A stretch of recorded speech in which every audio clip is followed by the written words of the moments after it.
Indeed. So, greetings, fellow viewers, and welcome to another episode of Anime Anticlimax. This is our third episode where we're covering a very little known anime in the realms called Cowboy Bebop. I know most of you probably haven't heard of this series, but I thought it would be good to cover it anyway. Oh shit, I got the same one as you, Dave. That's cute. So, Well, that's the old school this one, definitely. this is a series dedicated that is let's see here, circa. Oh, come on, Anime News Network. Usually you have it on there. Trying Okay, to figure circa out air date. 98. 98. Yep, circa 1998. And this is one of the series that was by one of the great directors when it comes to anime, Shinichiro Watanabe. And he's known for quite a few great series, including this one and Samurai Champloo, just to name a few, and that's just a few of them. So we've got quite a amazing series about this group of bounty hunters in a not too distant future, trying to survive in the wild west of outer space. So let's go ahead and get some first impressions out there. Jake, was this your first time watching Cowboy Bebop? You know it's not. But actually, this is a show that, well, if you are even a casual anime viewer, you've heard of it. It's like, and even if you're not a casual anime viewer, you may have seen it advertised on Netflix, the new series that's coming out, or you may have heard of it in passing somewhere. You know, it's one of those shows that has become a big pop culture touchstone. And like I remarked recently, without this show, we wouldn't have Tiger and Bunny. We probably wouldn't have James Gunn's Guardians of the Galaxy, or AE, or probably yes. There are a number of shows and movies that owe their very existence to this one. So at one point back in the day when we had more time, Septum's like, you need to see this series. And so he showed me the series. I'll get into more on the movie tomorrow when we cover that for our pre-show discussion. But as I remarked in the opening comments from Maverick, the two are tied forever in my mind. But we did watch the series and then followed it up with the movie. I picked up somewhere along the line, I think the same edition. Do you guys have the fat or the thin pack edition? Because I have the thin one. But I had the same edition you guys had. Looks like, no, it's the thin one. But it looks Dave just has like my old edition. And somewhere along the line, somewhere this year, I learned that this was coming out. And I'm like, ooh, okay, if there was ever a series, this is it. Strangely enough, you could buy it at Best Buy for well over a month before Amazon is shipping it. Go figure. But but this makes, I think, my third viewing of the series because I watched it again after getting it. And I actually started watching it in English and watched the first two episodes in the English, but then switched to the Japanese for the full series. The English dub is good, and one day I'll watch the whole thing in English. But for now, I wanted to go with what was familiar. It's my first time seeing it in Blu-ray, though, and they really did clean it up nicely for the Blu-ray. Plus, the show has such a phenomenal soundtrack that I have long been a booster of Blu-ray for music quality upgrades, and they definitely didn't disappoint, I think, with this one. My overall impression is that the series kicks ass. That it does. I really enjoyed it the first time, although the downer ending caught me off guard a little bit. I knew it was coming, but still. And it still catches me off guard just how they end it. But on the other hand, it's great once you get used to it. The series, it's an anthology, so it's a mix of highs and lows, comedic episodes and dramatic episodes. Some are incredibly memorable and some are kind of forgettable. But overall, it's a solid series. Agreed. Okay. How about you, Mo? Mo, Oh. is this your first time watching Cowboy Bebop? Oh God, no. I think this was like one of the first, if not the first, anime on Adult Swim, wasn't it? It was one of the big hits on Adult Swim. Yeah, I was gonna say it's a big I hit, never saw definitely. it there, but I think it might have been like one of the sort of originators in the anime block when they started that. Like I feel like it was like this and Wolf's Rain and stuff like that. Probably. Yu Yu Hakusho was definitely in Right. there. So it was, but anyways, that's how I saw it at first, is Adult Swim. And like junior high and high school, me and my group of friends were pretty well obsessed with the show for a while. Movie kicked a lot of ass, that goes without saying. And then I taped it, so I would watch it all the time, just on the tapes that I still have, actually. And that's how I had it for years till I got this bad boy. And I don't know, dude, I've probably watched Cowboy Bebop like cumulatively,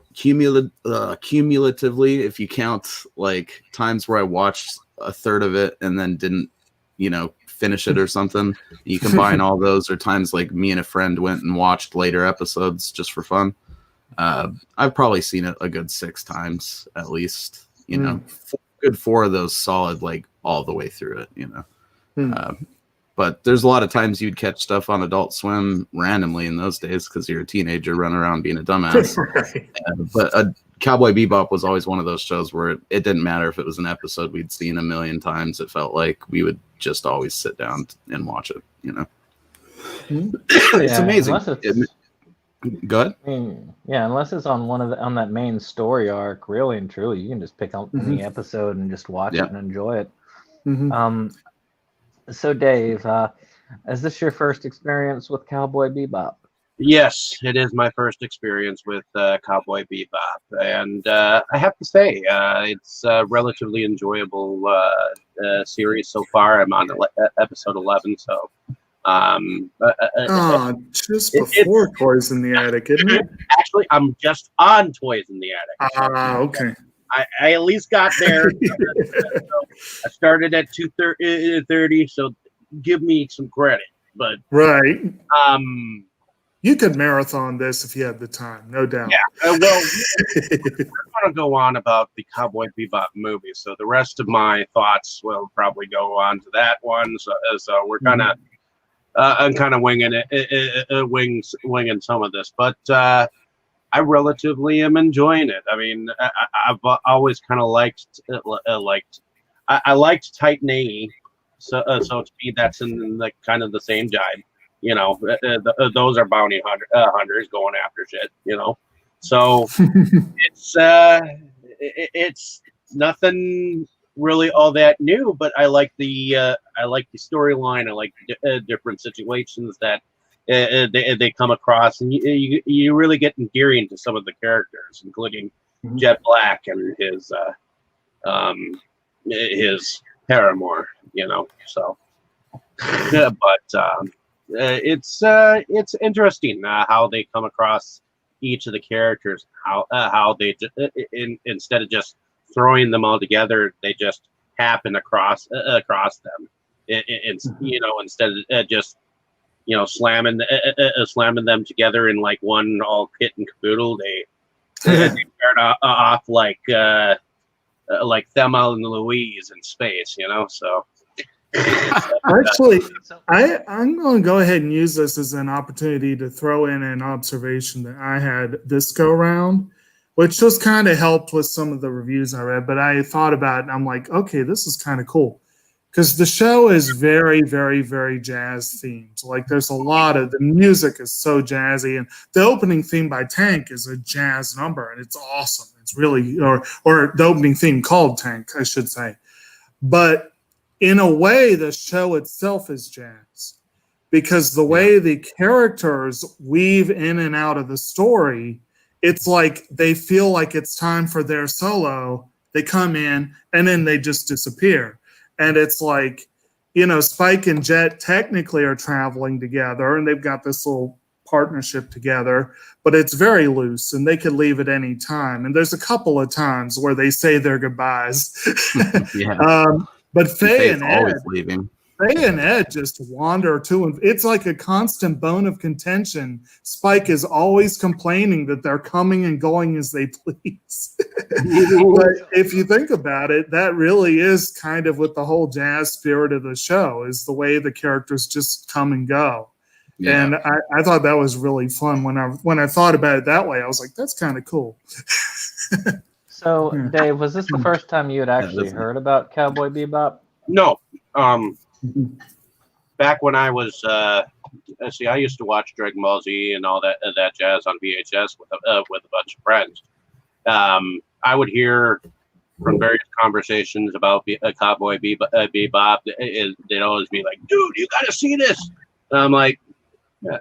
I just gravitated more towards the independent, field of the horror genre. So I guess I am kind of a baby still to the animation, Japanese animation at least.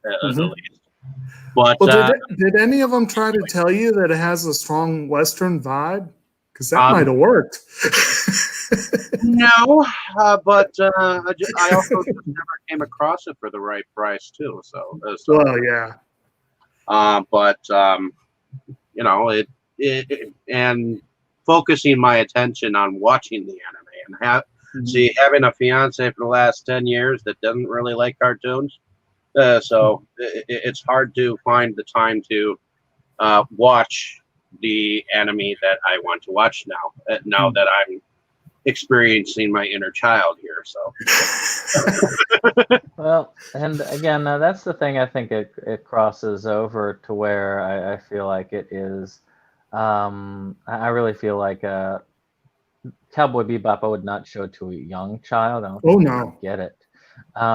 Maybe a teenager, yes, but not a young child. And it's worth noting that the show originally did not air in its entirety in Japan. They only aired half the episodes because they weren't. It was dark.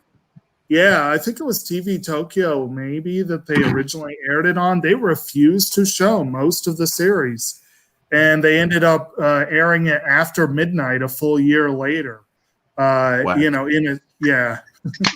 that was kind of interesting to think of it that way. It's definitely not for kids. See, now, probably not. I was first introduced to it probably around the same time Mo was, in a way. Around Adult Swim, catching a couple episodes here and there. I wasn't as big a fan of Adult Swim back in those days, but would occasionally catch some clips because I was in early college at the time. And we had a lot of other things to do when in college.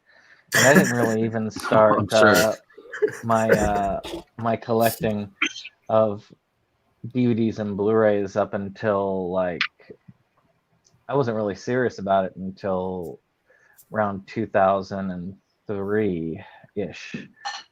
And Cowboy Bebop was on my radar because it was one of those. And I would watch episodes of that. I'd watch episodes of Tenchi, things like that on occasion as they aired on Cartoon Network all throughout. And eventually I was like, okay, I've got to get in touch with this because this is, everybody says this is awesome. What episodes I've seen were pretty good. So I finally got a hold of it. And it did pay off on watching it because it was something that just really impressed me. Because it was early into my anime viewing, so it was just like when I watched Ava for the first time, where I was like, Oh, I didn't know it could go here. Yeah, it was around the same time for me back then too, with seeing Evangelion or finding out about it. Because I'd known anime could go Yeah. dark because, I mean, I'd seen Ninja Scroll, but I didn't know that anime could go dark and be intelligent about it. So that was and that was one of the things that was. That is a crucial difference with Ninja Scroll. Hey, that's some poignant stuff there, dude. One of these days we'll cover Evangelion on here, and then we'll cover some really screwed up stuff. Well, we should probably wait until the fourth movie's at least actually on the horizon. Well, I've been told that they are doing a re-release of the series, so I figured that would be a good timing of it eventually. But I am surprised. I am surprised because you used Eva to help get me, and I'm a little surprised you didn't put this one forward sooner. Well, I consider this one more important than Eva in many ways. Right. I wanted to start instead you started me off with like Excel Saga and Bobobo. I mean, God damn, what? That's how you make someone think you're on drugs or something. Well, you see, back then it was more about what I thought was fun and entertaining at the time, and this is more of Dave has these things. I wanted Dave to see Higurashi originally, which is why why don't we cover that while we're at it. But the two that we also covered, I thought were incredibly important. I mean, both this one and and Paranoia Agent, which I believe was your recommendation, Jake, originally, and we just went along with that. I think you recommended it, but I was like, you should push that forward because it's a shorter series, and you're trying to watch this 52 episodes. But both of those are incredibly important. Both of those are incredibly important to anime when it comes to just in general these type of things. So to me, I think it was just worthwhile to get these, especially these, out of the way as we go forward, and we're probably going to move into a more random direction as we go. I mean, Gunslinger Girl, which is next month's, is I'm doing that for Dane. Love it. And though it's a pretty cool one, but I wouldn't consider it one of the genre defining. It is a good one. It is a good one to hit because it shows that even I haven't seen everything, and I've been waiting for a chance to see that one. So got an excuse. Now. I've got an excuse. It's one of those, and I don't know about when you first saw it, Brandon, but it was after I had found out about a pretty extensive list of anime, so it didn't blow me away either, but it was enjoyable. I watched all of it, Nice. Good stuff. I'm looking forward to that one. Right. Again, good stuff, but not necessarily like the most essential ones to knock out. But... Oh, dude, it wouldn't even be worthy to worship at the feet of Cowboy Bebop. Right? Like it's good, but it ain't in this league. Let's be honest. So we're trying out a kind of semi-new format here, and I'm going to see if we can bring it over to Inside Movies Galore, at least to the pre-show when we do this, which is instead of going to plot first, to hit the characters first, and then we can actually discuss the plot and not have to worry about keep meandering into the characters. So there are a couple of main characters, and we'll hit those, and then once we hit those characters, we'll discuss any characters that y'all want to talk about that are on the side. Right. Because it really is just the Bebop crew and then the main villain.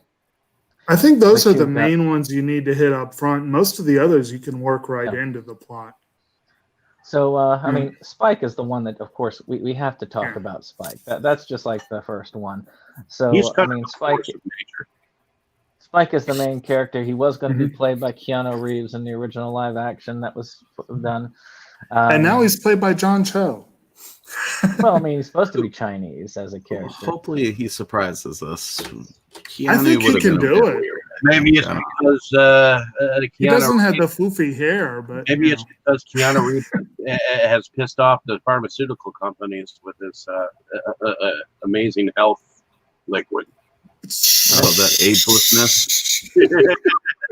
So, what are y'all's thoughts on Spike as a character? Oh, he kicks ass. I mean, it's like Literally. Immediately when you're introduced to Spike too, he sets the tone for the whole show with like his smoothness, but his sense of humor, and at the same time, he's deadly dangerous. So the character in itself lets you know that the show can go all types of different directions just from that first interaction between him and Jet after you see him training all serious by himself and stuff. And he's not invincible. And no, he's not Goku. He's not, well, even Goku wasn't invincible. No, but you know what I mean by that concept. He does. Pretty sure in pure technique, without the super strength, he could kick Goku's ass, though. He does get some cybernetics after a little bit. It looks like because I thought that when he went up against that gray-haired person, he got shot up, and then in the beginning of the next episode, he's just resilient. He's just resilient. Yeah, they just stitch him up, man. They have a whole part about it later. He does have a fake eye. Have a fake eye, but that's about as close as to cybernetics. Although, to be honest, they make a big deal of his heterochromia, but it's barely noticeable. Like, even on the Blu-ray, it's barely noticeable. Yeah, it's a shade different. It's not even like, it's the type of thing a normal person wouldn't notice unless you bedded him down or something, or spent an inordinate amount of time looking at his beautiful eyes. He does have a, They talk about it like he's got like a blue eye or something like there. Like, well, there is the one episode, I think it's Pierre LaFou, where the cat of the guy who was tormenting this guy had heterochromia, and when he sees that Spike has it, it drives him mad.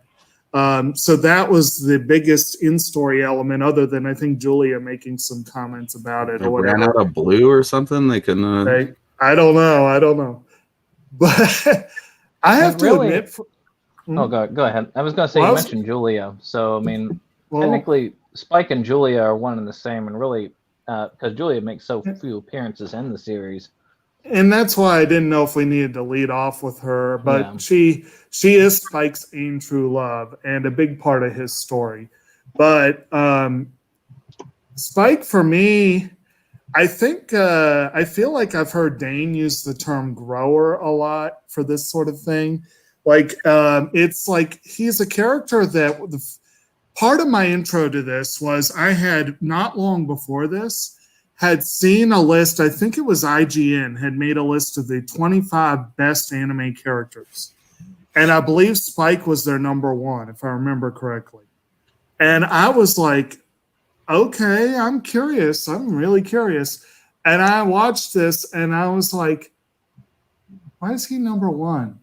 I think the bar was set a little too high.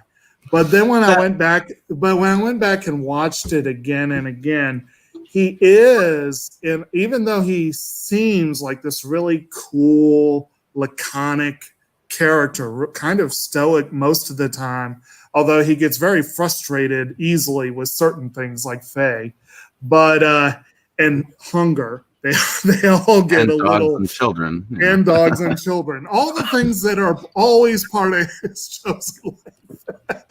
And the lack of beef with the goddamn bell peppers. Exactly. But once you get past that, he is a deep and well-written character.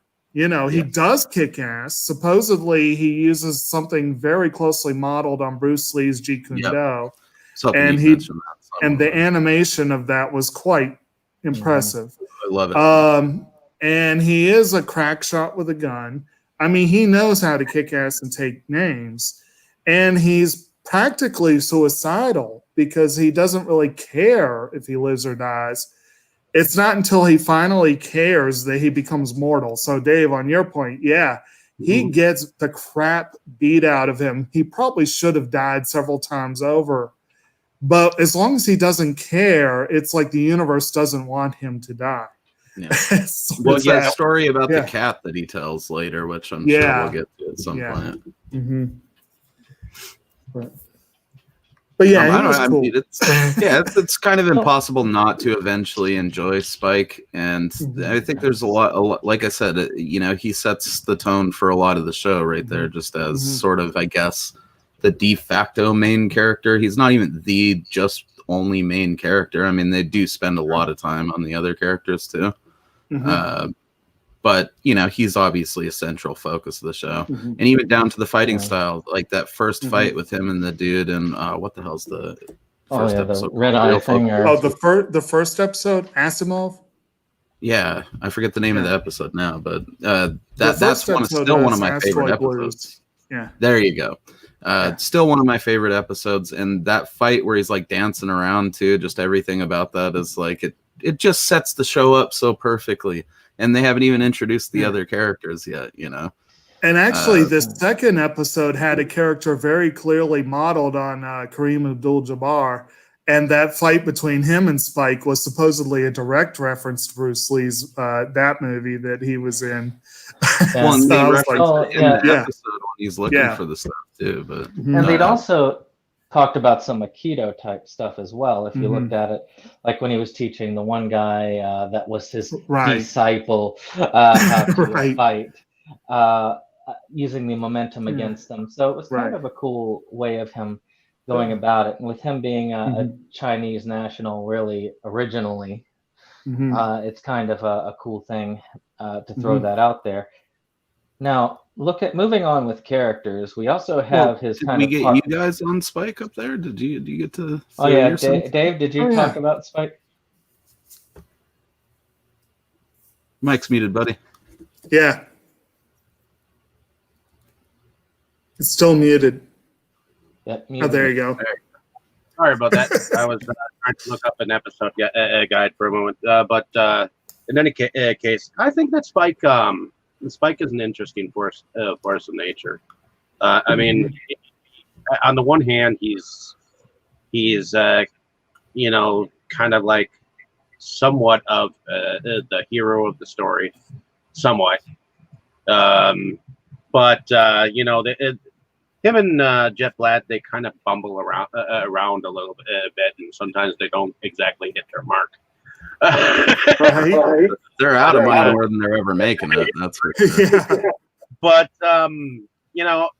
once he ends up meeting Faye and whatnot, and I love how he's having this dream about his love and how how she's singing to him, and then suddenly it wakes up and he's like, you're off key. Yeah, he's got some of the more humorous moments in the series for me, actually. Him and Ed are like, that's my jam. But yeah, I mean, I liked him from the get-go. I mean, even when he was going after those people with the red eye drug, so it was definitely entertaining that he would just end up being the guy who went all at it and by the time Jet Black showed up, he was like already finished with whatever character, so did anyone else feel like that episode had some shades of Desperado to it? Little bits. There's some big storefront shootout type scenarios that reminded me a bit of certain parts of Desperado for some reason. You had the three amigos sitting in the bar. Oh, they're recurring. I love characters. Those dudes. I love them so much. They're close to my heart for sure. What about you, Brandon? What did you say? What you thought of Spike? Or? Yeah, I think I managed to lead off a little bit. And maybe that'll be the best way to look at this, is to kind of hit us like one at a time with these characters, make sure we got what we say, and then maybe a little bit of a commentary around. Although one side character that I enjoyed was Heavy Metal Queen. Yeah, and we'll definitely have to talk about that. Let's hold on on any of the side characters till we hit the middle, and then I'll definitely open up the floor to those. So write a note, and we'll definitely get back to them. So, of course, the next in the team, of course, Jet Black, which Mhm. is a former police officer turned bounty hunter. Has a Mhm. cybernetic arm, but of course, his reasons for it you don't learn until later, and he doesn't really Mhm. want to talk about it. But there's a Right. lot of people with their secrets. But really Yeah. and truly, it's Spike and him at the beginning. Now, for me, Jet is the kind of grounded character.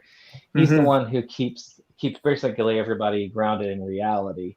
He knows the laws of it. He works within. He takes logistics. He buys the Mhm. food. He makes the bell peppers and beef minus the beef.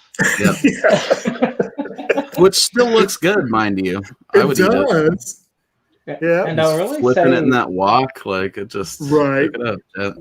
and I will say that he is probably he really is the glue that ties the ship together. You don't think about Mhm. it, but that's my opinion Mhm. because he is the one stable factor that all of Yep. them return to. Mhm. He's the home base that everybody returns Mhm. to him He's to. like the den mother. He's the heart and soul of Yeah. that Yes. bitch. Yes. Faye makes the decision to just take a shower in their shower, and what is it, Spike? He's like, dude, are we really gonna let her take a shower in our shit? And he's like, no comment. Because No, Jet can't turn anybody away. He likes picking up strays. What can you say? You know? He's Right. got a heart of gold, that Jet. So actually, Dave, why Right. don't you start us off? What do you think of Jet? the Jet Black. I like his character. I mean, he's kind of gruff. He's kind of like the Mr. Miyagi character out of the bunch because he's got them bonsai trees going on. I'm butchering it. Butchering them, but he's trying. But he's like a gentle giant. I mean, he's a gigantic character, and yet he's so gentle when it comes to like some of his backstory. So, Mhm. he's that soft spoken dude, but he can kick some ass when he really wants to. And obviously, every cop on the force knows his ass. So, Yeah. so he gets favors all the time from these cops that he comes along with, and they're like, "You'll Because he really owe me blackmails one the next shit out of them. time." Yeah. Straight up, like, holds that guy's career hostage. Only the crooked ones. Right. Yeah. There So was an episode where there was a mother and her children who were rats or whatnot. Oh, yeah. Kind of That's one of my favorites. of me watching Nadia just a little bit because there was a couple of characters that were like, "Yes, mother," and she was like, "Oh, and you'll get your torture next time," but no, mother. Oh, yeah. You see, we were talking, I think last week. Was it last week we did King of the Monsters? Where we were talking about eco-terrorism that you can get behind. I'm not sure I yeah. could get behind this brand. Oh, that These was a bit people were much. just. So, Jake, Jake, Planet of the Apes virus right there, man. what's your thoughts on Jet Black? For me, I like Jet a lot. I think he's a very likable character. I would say less Mr. Miyagi and more Harvey Bullock. Like he is a cop through and through, but he's fed up with the way the law works and is willing to tweak it a little. In his case, going full bounty hunter and partnering with an ex-member of ex-mobster. We kind of didn't mention that Spike is an ex-mobster. It's kind of although I like the Honest Trailers version. That guy your mom dated for a while. I kind of like that. Oh, but God. he's a den mother's not a bad way to put it. He You the just house put up with mother, everyone, make sure they have what they need, you know. exactly. I mean, And it is kind of weird because he is the grounded one, the pragmatist, and yet at the end of the series, he's the only one who has not come to grips with reality. it's kind of interesting that they have that little irony too. So it's kind of, it's interesting. Well, How I about definitely you, Mo? like. What's up with your thoughts? on Jet? Definitely, like I said, Jet's kind of the heart and soul of the thing. Really, we've covered that element of it pretty well. As Jake pointed out, I do like that dynamic too of him and Spike being these characters that in their previous lives would have been on absolute opposite sides to each other. Couldn't be more opposite sides to each other, basically. All And right, so they do Jess, have you just got a shout out, by the way. Who's that one now? Jess says Jess is on there. Hey, what's up, girl? It's just a great friendship, in terms of like dynamic duos or whatever. Jet and Spike are up there. Like they definitely sell that friendship throughout to the best dialogue in the whole series, I think, is spoken between those two characters, especially in those last episodes. My God. It's just, I feel like they are really friends. You know what I mean? It doesn't feel like sort of, they build the relationships really well in the show, but where by the end you feel like you went on a very disjointed at times, sort of all over the place jazz style journey with these people. But especially that friendship with Jet and Spike through the whole thing is also a constant, in addition to just Jet being, kind of their den mother. So. I think that's why I'm enjoying watching it, because of the quid pro quo between the two. I mean, at first it's kind of chaotic, but then it's like they've been through too much shit with each other to not like accept one another. It's like some Riggs and Murtaugh shit, dude. Like, Jet's always like, just get out of here then. Good riddance. And then the second that he's gone, he's like, Riggs, where are you, Riggs? Like, you can definitely hear Jet mumbling, I'm getting too old for this shit. Yeah. So, of course, then we have our third, which is one of our newer comers. And I'm just going to hit them in order of appearance. We have my favorite character, Ein, the data dog. And Ein is a corgi. Yep. And probably corgis aren't corgi. exactly known for their intellect, so it's kind of goes against type. But this is a data storage dog that ends up basically hooking up with the ship. What corgi hurt you, Brandon? That's I really like this character. I don't know what it is about this character. He's just he brings a lot of lightheartedness, and every time that you get to that one where there's the mushrooms and he eats the mushroom, he does it. He just does a little hop down. It's the best thing ever. Time. So what are y'all's thoughts of Ein? I know even you, Dave. I guess we'll start with Jake, because we kind of come close to ending with him. What are your thoughts on Ein? Well, Ein, of course, is introduced with that Kareem Abdul-Jabbar character. I think they called him Hakeem something or other. That's also it was like Abdul Hakim, wasn't it? I think. And so he plays a guy who deals in exotic animals, if I remember correctly. He's known for the bounty on him is for pet kidnapping. So he somehow gets hold of Ein, and they go after him and don't know that he has a dog in the case. And the case gets nabbed by this punk who thinks he's going to make a quick buck. And Spike thinks he's Hakeem, and then there's that weird part with the lady in the pet shop and all that stuff. But they find out it's just a corgi, and they're like, whatever. But then things get worked out again, and at the very end of it, Ein just kind of comes on board. I think. They bring him on board as bait first of all to get Hakeem, and then he just stays with them. Jet just puts a collar on him. That's Exactly. he's again. It's Jed. He's just like, here's a collar for you, boy. Like he's, I think just like a even dad then, with a new dog. Like I think like even then, Spike's like, there's nothing worse than dogs and children or something like that. yeah. Until the next episode, he really starts railing against Dogs, women, and children. dogs, women, and children. But and also, I think as we go, we can talk about the episode titles. This one's called Stray Dog Strut, which of course is a direct reference to Stray Cat Strut by the Stray Cats, which is a great song. I love it. They might as well just called it Space Ventura Cowboy Detective or something like that. Well, all the song titles are either a direct reference to a type of music or a song or an album. Asteroid Blues, of course, the blues. This one, of course, you bring in Brian Setzer and his Stray Cats. And I love how they did that. That was good times.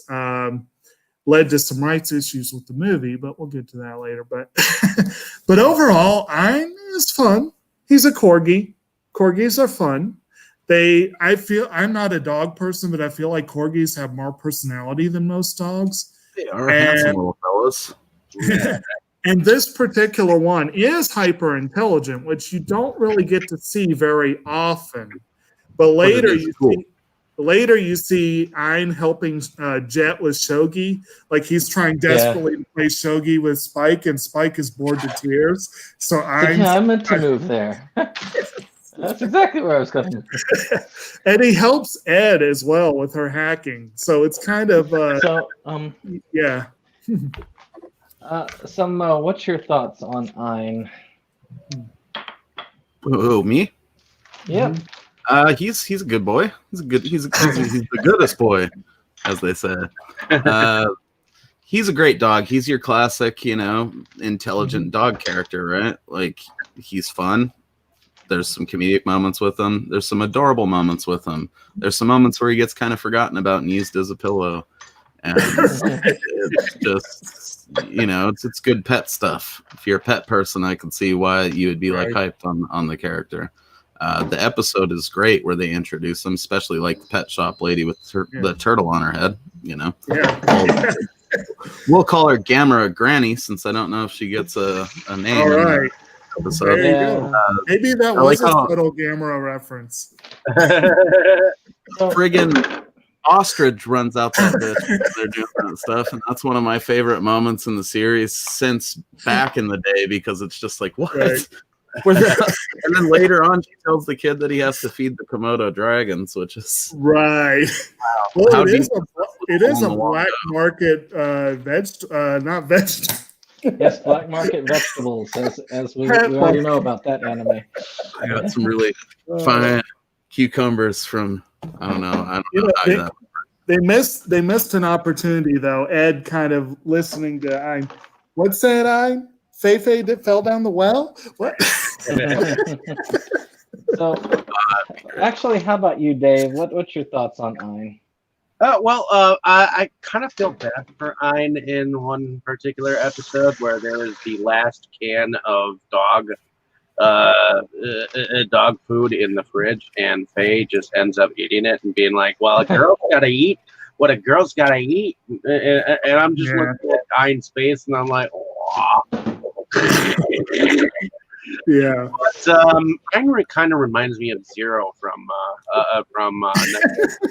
yeah. So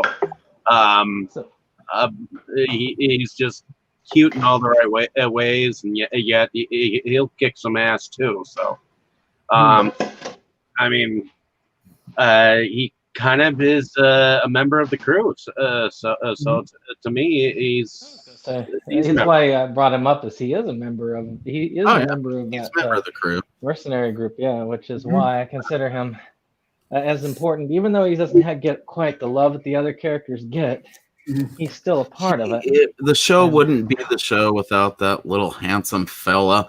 And much like every other character, he also just chooses the Bebop. They didn't go looking for him. Like in that episode, I jumps into Spike's arms, and just spikes him into the water. so they just they didn't go looking for any of these crew members. It just comes together, and that's what makes the formation of the crew, and that's so great. It's one of my favorite, like, what do you call it, a mass. I don't know what their word for there. I've heard a word for it before, where they do the montage of like getting the crew members or the members of the. So before we get into anything else character-wise, I do want to, and we've gone a little bit into spoiler territory, but once we hit these last two, we definitely get into spoiler territory. Yeah. So I do want to warn people who haven't seen this, maybe even you too, Dave, if you really don't want to get it spoiled, because we're probably going to spoil a lot of these hotlines. I don't care about spoilers. Even if I knew about it, it won't spoil it for me. So to me, I'm not as prejudiced against spoilers as some other people are. So, and I don't really believe in the bias that some people put on spoilers. So let's begin. Okay, so Faye Valentine is the next one. Now, Faye is probably one of the more complex characters in the series because she's a woman out of time. She's initially introduced as just basically this person who is pretty unlucky at gambling and has a lot of debt that she's got to pay back. Sorry about that, boys. This is the kind of character that appears a lot. You've got this female character, typically, archetype, who appears to be greedy as all get out, but usually has some sort of more selfless motive. Right. This was a more selfish motive in a way, because a lot of it's the fact that you find out that she was actually frozen cryogenically after an accident, woke up in a ton of medical debt. Oh, actually, kind of reminiscent of current times. And you don't even have to be frozen to wake up in a ton of medical debt. Actually, I did believe in that honest trailers. They said the American medical system, and they have them reading off her. It's like, yeah, so true. So she's a woman out of time. She has no memory of her past. And a lot of it is trying to find her past. And she does catch up to her past as the time goes. And she does hook up with the Bebop crew, or she kind of forces her way into the Bebop crew, though she is kind of a lone gun. She tends to try and go her own way, using them to the best she can to make that money. Yeah, now, hence the phase always leaving jokes. Yeah. I used to hate this character. I admit, I used to hate her. Me too. So much. She was kind of the Nabiki of the show for me. She was my favorite starting out. Dude, you like the Nabiki of the there's series. There's a couple typically. reasons too, maybe why she might be other people's favorites, but and I've gotten to not hate her. She grows on you. You realize that really she's just very insecure about people loving her or caring about her. Right. Actually, out of curiosity, Dave, since you're technically early on with Faye, and you haven't really gotten to much of her backstory, what do you actually think of her? Because you're actually one of the few of us that's still on their first impressions. I think at first I thought she was a selfish snob, and it was one of those chicks that were hard to get, played hard to get, was above your pay grade, and didn't really think 2 cents of the next person next to her, because her obvious comments about men all the time. Don't hate the player, hate the game, baby.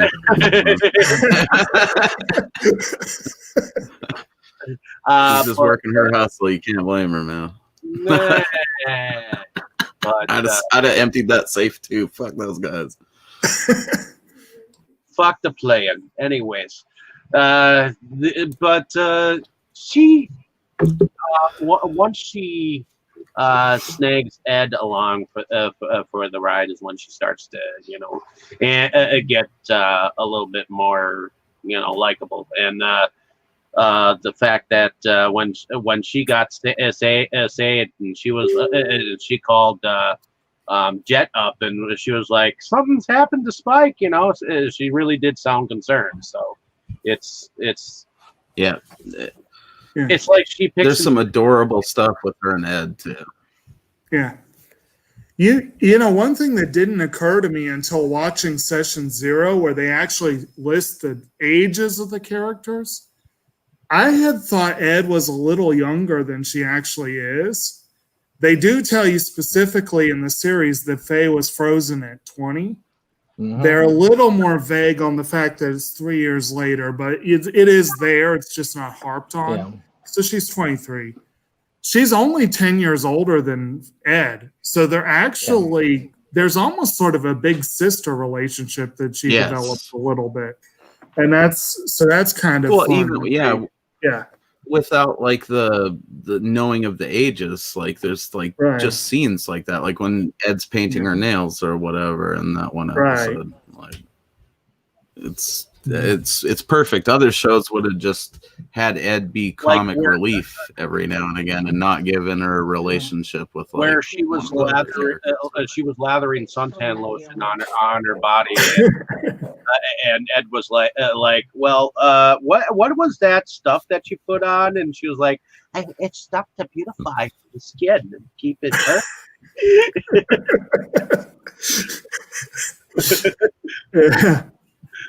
But Ed is in that precocious stage of childhood where he's like in between puberty and being a nerd, you know. So, well, we'll get there in a little bit, I guess. So, Mo, you were talking a little bit about Faye. What's your general thoughts on Faye? Because it sounds like you weren't that happy with her either necessarily. Oh, I used to hate her. I was definitely one of those guys that was like, then just leave, you know, like just go. Are you serious with this? You have a nice set, but the worst ass in anime history, and all you want to do is friggin' say that you're leaving all the time. Like, get on with it. It's maybe not the worst ass, but it's not. You know what I mean? She's fun though. Tremendous fashion sense, though. And I can see your Maverick comparison heavily because it is kind of that dynamic with the characters in a way. And she definitely, I feel like, loves Spike. There's some debate between fans of the show whether she just like cares about it, but I feel like she definitely feels kind of like jealous of that other girl and straight up just loves him. So I think I don't know about love, but I think she definitely crushes on him. It's one of those things. If they were all destined to be around each other longer, maybe something would have happened. But I don't know. She's fun. She's a fun sort of chaotic element in all of it. Because even as much of a weirdo as Ed is, like she fits in pretty good on the ship, I guess, and she's actually helpful. Faye's helpful accidentally, which I love. I love a character like that is totally out for themselves and then accidentally helps, or sometimes has those moments where they show that they care enough to help, which I think is more often than not the case with Faye. So she's, the show again wouldn't be the same without that character. Well, and if I recall, I was going to say, Jake, we might as well throw you in there because she was like one of your favorite characters in the show. So you can tell us what makes her so awesome. Well, and I was going to go ahead and mention as the series goes on, she does actually become more and more actively a part of the crew. As the show goes on, she and Spike frequently will do sort of a two-pronged approach to whatever the bounty is, with kind of Jet running, background interference, that sort of thing, and Ed doing whatever hacking or that sort of thing. But yes, I will admit, for better or for worse, with anime, I often will gravitate more immediately toward the cute female characters. So that was one thing that helped her. No shame in that, baby. Well, and another thing. Again, that archetype, as I was watching the show, she reminded me so much of Annabelle Bransford. And that was why I ended up doing. And then again, Dixie Cousins as well. But there was another one I think I'd been introduced, Brandon. I believe we had watched The Castle of Cagliostro well before this, right? Yeah, I think so. And maybe some more Lupin before that. Yeah, Lupin was an important one, so probably at least Castle Cagliostro. Right. One thing that I became aware of this go round, I looked a lot into the background and whatever. Shinichiro Watanabe has straight said that Lupin was a big influence on this crew. He said that Spike is a stand-in for Lupin, Jet is Jigen, You can see Jigen, it. and Faye is The sweet fucking facial hair too, man. Fujiko Mine, with Vicious kind of standing in for Goemon in a lot of ways. So it's definitely a very different characterizations, but in a lot of ways, I think especially Faye and Jet, I think they are archetypically very, very similar to their progenitors.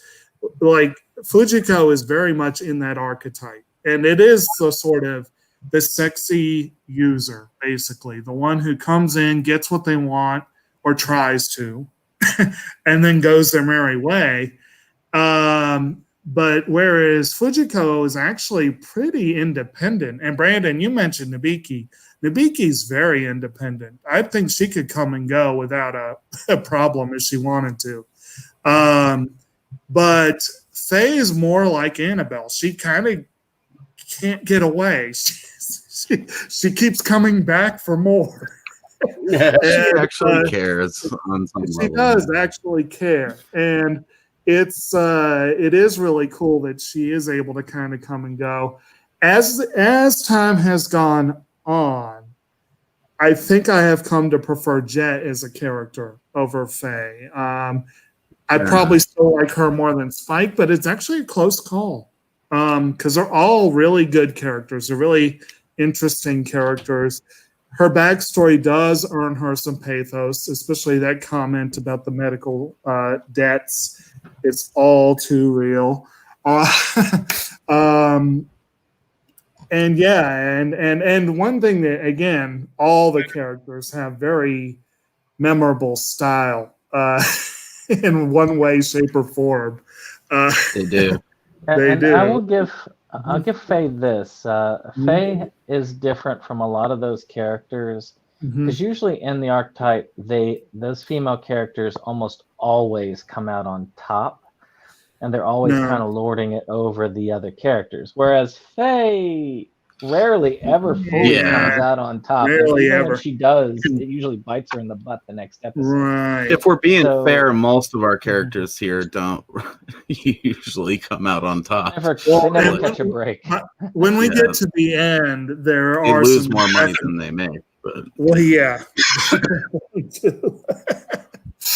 They do. It actually, and I wonder, I haven't read anything to this effect, but I know Brandon will know the anime, and maybe you will know. I'm wondering if an influence in this one was the Dirty Pair, because it's similar in that they oftentimes had to pay more than they earned. The level of destruction they leave behind is a lot greater than anything they did with This is true. But the last of the Bebop crew really is one that I think Dave just barely got introduced to, and that's Ed. Now, Ed, of course, what is the Ed name? Her full name? Radical Ed. Oh, Radical dude, if you can. No, it's. I thought you were talking about the full name, like Jake's referring to. If you can say that, if you can say that from memory. Well, I could have, but I wanted to double check it to be or sure. Francois. Well, her real name is Francoise Appledeli, which you find out in her last episode. But Edward Wonghall Pipelu Tivruski IV. Amazing. Of course, she's an orphan. She's not very certain about her parents or where she comes from, but she's also an amazing hacker. Now, are you certain that she's not a 3-year-old 6-foot-tall basketball playing guru, or what is it, Hindu guru? Because she has all those rumors that clearly she probably spread about herself. That's the weird thing. I mean, and she's got some sort of she's one of those that's a bit of an oddball in many ways. one could say that for her, she is just an atypical member of the crew who kind of goes along with them because she does find them amusing in a lot of ways. Right. I mean, you find out that she's hacking into all of these installations like it's nobody's business. I do feel one issue I have with the series is that they take this character and she sticks out very well, but I feel like they really underuse the character. I feel like Ed and Mhm. Ein are kind of together, Mhm. and I understand why they kind of bond at the Mhm. end, and Ein goes with her Right. because they are very similar in the fact that they are grossly underused in the series. They get a couple moments to shine, and there's one episode in particular we'll have to talk Oh, about the that mushroom you already. episode. Yes, exactly. But the and I also want to mention as well, again, getting to those musical titles. Faye was introduced in session number 3, which is called Honky Tonk Women, direct reference to the Stones song. And then number 9 is Jamming with Edward, which I want to say that was also a Stones reference. I don't remember. Sure, Mo, you're muted. Possibly Van Halen. I don't think it was Van Halen. It might be. Well, I'm not very possibly. familiar with Van Halen. But I think it's an Neither am album. I friggin' hate Van Halen for the record. That Toys in the Attic is a Okay. is a Well, IMDb claims that it is a Rolling Stones album title. Yeah. which one? Jammin' with Edward. Oh, okay. I was gonna say Toys in the Attic isn't. That's No, Aerosmith that's album Aerosmith. title. Yeah. But that was one where Ed got to shine a little bit, if only for one moment. It's one of those things where if the show was like a solid 10 or 15 episodes longer, which it easily could have been, Right. plus a movie or two, Yeah. you could have gotten more stuff with like Ed. I'm glad it's the length that it is because it's so compact and you get so much cool stuff with the characters, but then so much still left to your own imagination and stuff. So it's just a good formula, but damned if there couldn't have been a couple more Ed 9 episodes. Those would have been. What could have been? What could have been, indeed. Hey, you could still have some Ed and Ein episodes because technically they could have their own spinoff later on in the future. That's true. Because they are still out there. Yes. And they are together. Mm-hmm. But now we're moving. Oh wait, does anybody else have anything to say on Ed? Did everyone? We had a lot of we've had a lot of everyone digressions that involved Ed. Yeah. I don't know that I really gave my comments. I love absurdity and crazy characters, as you well know, as you probably too well know. This go round, I actually found Ed a little less interesting than the other characters, but I kind of agree. Part of that is because much of the time she doesn't have much to do. And every now and then when she does have something to do, she just goes way overboard.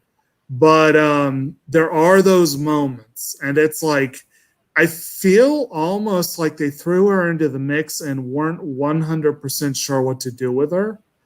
And maybe if they had been more sure, she would have been a more solid part of it. They kind of start figuring out the sister thing a little. Right. They get it, but like to me, that the real scene is when she's painting her nails. That's the one where it's like, damn, there could have been so much more of this type of like girl stuff between these two throughout the series. That would have fleshed both characters out in a fun way. Because obviously Faye probably never got the chance to have kids or a little sister or anything, maybe. So there's cool stuff that could have been done with it for sure. Right. Definitely a case of them not knowing what to do with the character, though, like you said. I do kind of like Ed's introduction with that satellite, where he's that episode's one of my favorite in the entire series because it's just so kick-ass, like. And just the way that they try to ditch her and she hacks the Bebop and just makes it land right there like that. Amazing, dude. My daughter was like freaking out. She absolutely fell in love with that character through and through, and it's They just a made shame me that a I got to break it to her that it doesn't really go anywhere, kid. They made me a promise. She made me promise that I'd become part of the Bebop crew. Amazing. Right. One thing I will say before we move on is it's a friggin' crime that none of us mentioned Jet's absolutely amazing facial hair. He's got mutton chops to die for. It's all sharp and shit. Like, right. It's well, he ain't got nothing up here, so he has to make up for it. I want to rub that head for luck and tug on his mutton chops. It makes me feel bad that Jet's talking about how terribly old he is at 38, and I'm like, I know you ain't that old. Yeah. Well, if you had a bionic arm and a plate on your friggin' cheek or whatever, because they don't really talk much about that, I don't think. But he also has that, like, to hold his face together on that one side, you know. So he reveals it in one episode. It was one of the main plot line episodes, because when Spike is going off, it was one of his ways of basically saying, okay, well, I'll tell you what, because Spike is like, well, will you tell me what happened to your arm? Knowing that he's not going to say anything about it. And then eventually it's like, okay, I'll tell you what happened to my arm, because he's kind of like upset that Spike's doing this, and all that they've worked together, that Spike is still basically, I'm off on my own. So what does all this mean that we've been through together, you know? I believe, wasn't that the next one after Ed's introduction, Ganymede Elegy? Wasn't that the one? Yeah, I think it was. And actually that brings us to the last of the main characters that I wanted to talk about, and then we'll move into side characters before we zoom into the plot. And that is Vicious, because every great plot needs a great villain. And Vicious isn't in there for a ton, because the main storyline really is only like 4 or 5 episodes long if you string them all together. Whereas I think the main plot, including character backgrounds, I found an essential list that I really agree with, that I would give to people like Dane, actually, maybe tonight, so that he can, in 3 hours, bang through all the episodes of the series. And the main plot, like you said, is like maybe 4 or 5 episodes, and then I think there's 5 or 6 episodes of like backstory episodes that they also recommend that are essential viewing if you're going to do a condensed list. Sorry to interrupt. I just wanted to throw that out. Yeah. I mean, I agree. And Vicious is one of those, and he's one of those. Of course, Spike was a former member of a syndicate, but he didn't want to be there anymore. So he and his girlfriend at the time were going to leave. But you can't just leave a syndicate. And Vicious was kind of his, in a way, kind of his junior at the time. And they had developed a bond and a friendship, so to speak, as far as things go. But as we find out later, and we find out more about Vicious, you realize there's no real such thing as friendship with Vicious. Even though you kind of feel like he felt more betrayed than anybody when Spike left, which kind of drove him to a lot of that anger. It still brings the series to the climax that we'll talk about when we hit the plot. But without Vicious, we couldn't have that kind of bittersweet climax that we had so much. Talking about Vicious, we kind of have to talk about the Red Dragon Syndicate itself too, because the Red Dragon Syndicate is part of like this mob organization that they've kind of been somewhat trailing some of their stuff that they're somewhat behind. They're behind some of the people that they're collecting bounties from. So oftentimes they work hand in hand with the criminals that they're trying to collect and whatnot. And Red Dragon seems to me kind of more of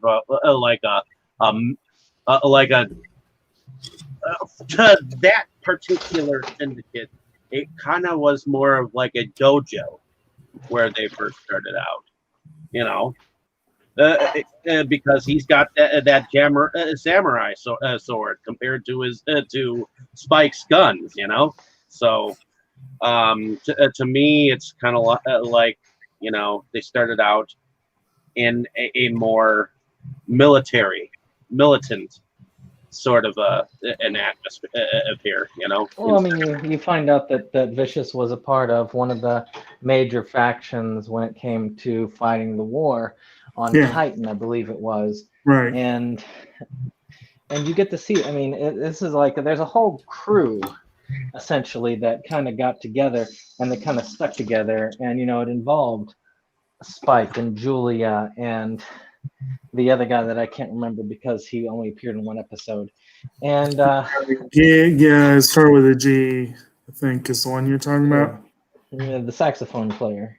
Yeah. And it shows that there's a lot of background to Vicious. You don't see a lot. Grand. And if you were just to look at him on the surface, you'd just say, this dude's just some kind of crazy mad dog with a chip on his shoulder, which if on the surface, that's really what he is. But you'd have a chip on your shoulder too if you were named Vicious. But he lives up to his name for sure. Yeah. Throughout the whole of it. And at the ending of it, I mean, like I say, he helps bring about the tragic ending that this series is known for. Mm-hmm. And again, we'll get to that as we move to the plot. But Jake, what are your thoughts on Vicious? I'll be honest, I think the first time around, I didn't really think that much of him. And I still think he is more of just kind of like he doesn't have as much complexity to him as the series protagonists. But he does still serve as a fairly effective foil. And he definitely serves as someone you don't want to go up against. You can definitely see that this guy means business. But I mean, he kind of is the opposite of Spike, if you think about it. It's just because Spike tends to hide a lot of his emotions under the surface, or Vicious wears his on his sleeve. I mean, and just fully accepts that he's like dead inside, Yeah, I mean, he's like full on. Yeah, I'm an animal and I accept that stuff. Yeah.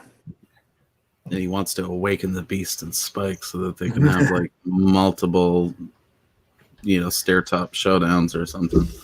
I've always thought about it like there seemed to be that part of Vicious that wanted Spike to come back, that was actually hurt by Spike leaving to that point. I feel like there was a camaraderie there, as much as you could have a camaraderie with Vicious. And I really do feel like that was one of those few things that just hurt him emotionally. And I think there was always that hope that he had that he could get Spike to accept who he was and get him back. Basically, his girl was in love with him, and so was he. You know what I mean? Like, it's one of those romance situations that just went awry. When he was going to take over the syndicate, he would have Spike by his side when he did the overthrow. Because even Lynn, I don't want to ruin too much for Dave, but even Lynn, like, who seemed like one of the legit loyalists, was saying that he was waiting for Spike to come back and take over. So I think all of them wanted that. And if that had happened, maybe, and if things went differently in their past, the story wouldn't have turned out the way that it did. Then we wouldn't have the show that we got. So, right. And of course, Vicious is introduced in session 5, which is called Ballad of Fallen Angels. I think wasn't that also our first glimpse of Julia? I feel like it might have been. She's throwing the paper out the window, and then there's various imagery of her in there. That's where you kind of get first introduced to the fact that Spike has like this backstory with this character that clearly screwed him over somehow in the past and tried to kill him or something like that. And I don't know. I think Vicious is pretty cool. He'd have been a lot cooler without the stupid crow thing. I don't know what that was about. I mean, it just made no sense when it explodes later. That's just, it was good. It looked cool. Every guy's got to have a pet. But it's just, is your pet loaded with smoke canisters just waiting for that? It would be if you were called Vicious. I mean, okay, if we're to believe that it wasn't always loaded with smoke canisters, then he put them in there Yeah, probably. Quite possible. beforehand. That's much less cool than Spike cleaning his gun. We'll just say that. We'll say that right now. If he put those smoke canisters in manually, it's not a situation that they needed to show, and I'm glad they left it out. So who else had anything No, else to he's a say on decent villain. Vicious? Yeah, he's at least a recurring. He's villain. got a sword, you know. Yep. I like him. It's like I said, the Goemon surrogate. And again, Basically. Goemon had that sword that he could cut anything, but he hated cutting worthless things or. Yeah, Vicious didn't care whether they were worthless or not. He just cut them all anyway. Right. Part of me kind of wonders if he isn't somewhat inspired by Sephiroth too, because that came out like a year or two before Bebop did.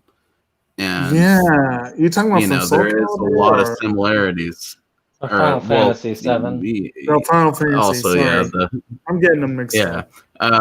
There is like the whole high-rise office scene in friggin' Final Fantasy VII where you go in there and Sephiroth is like slaughtered everybody, you know.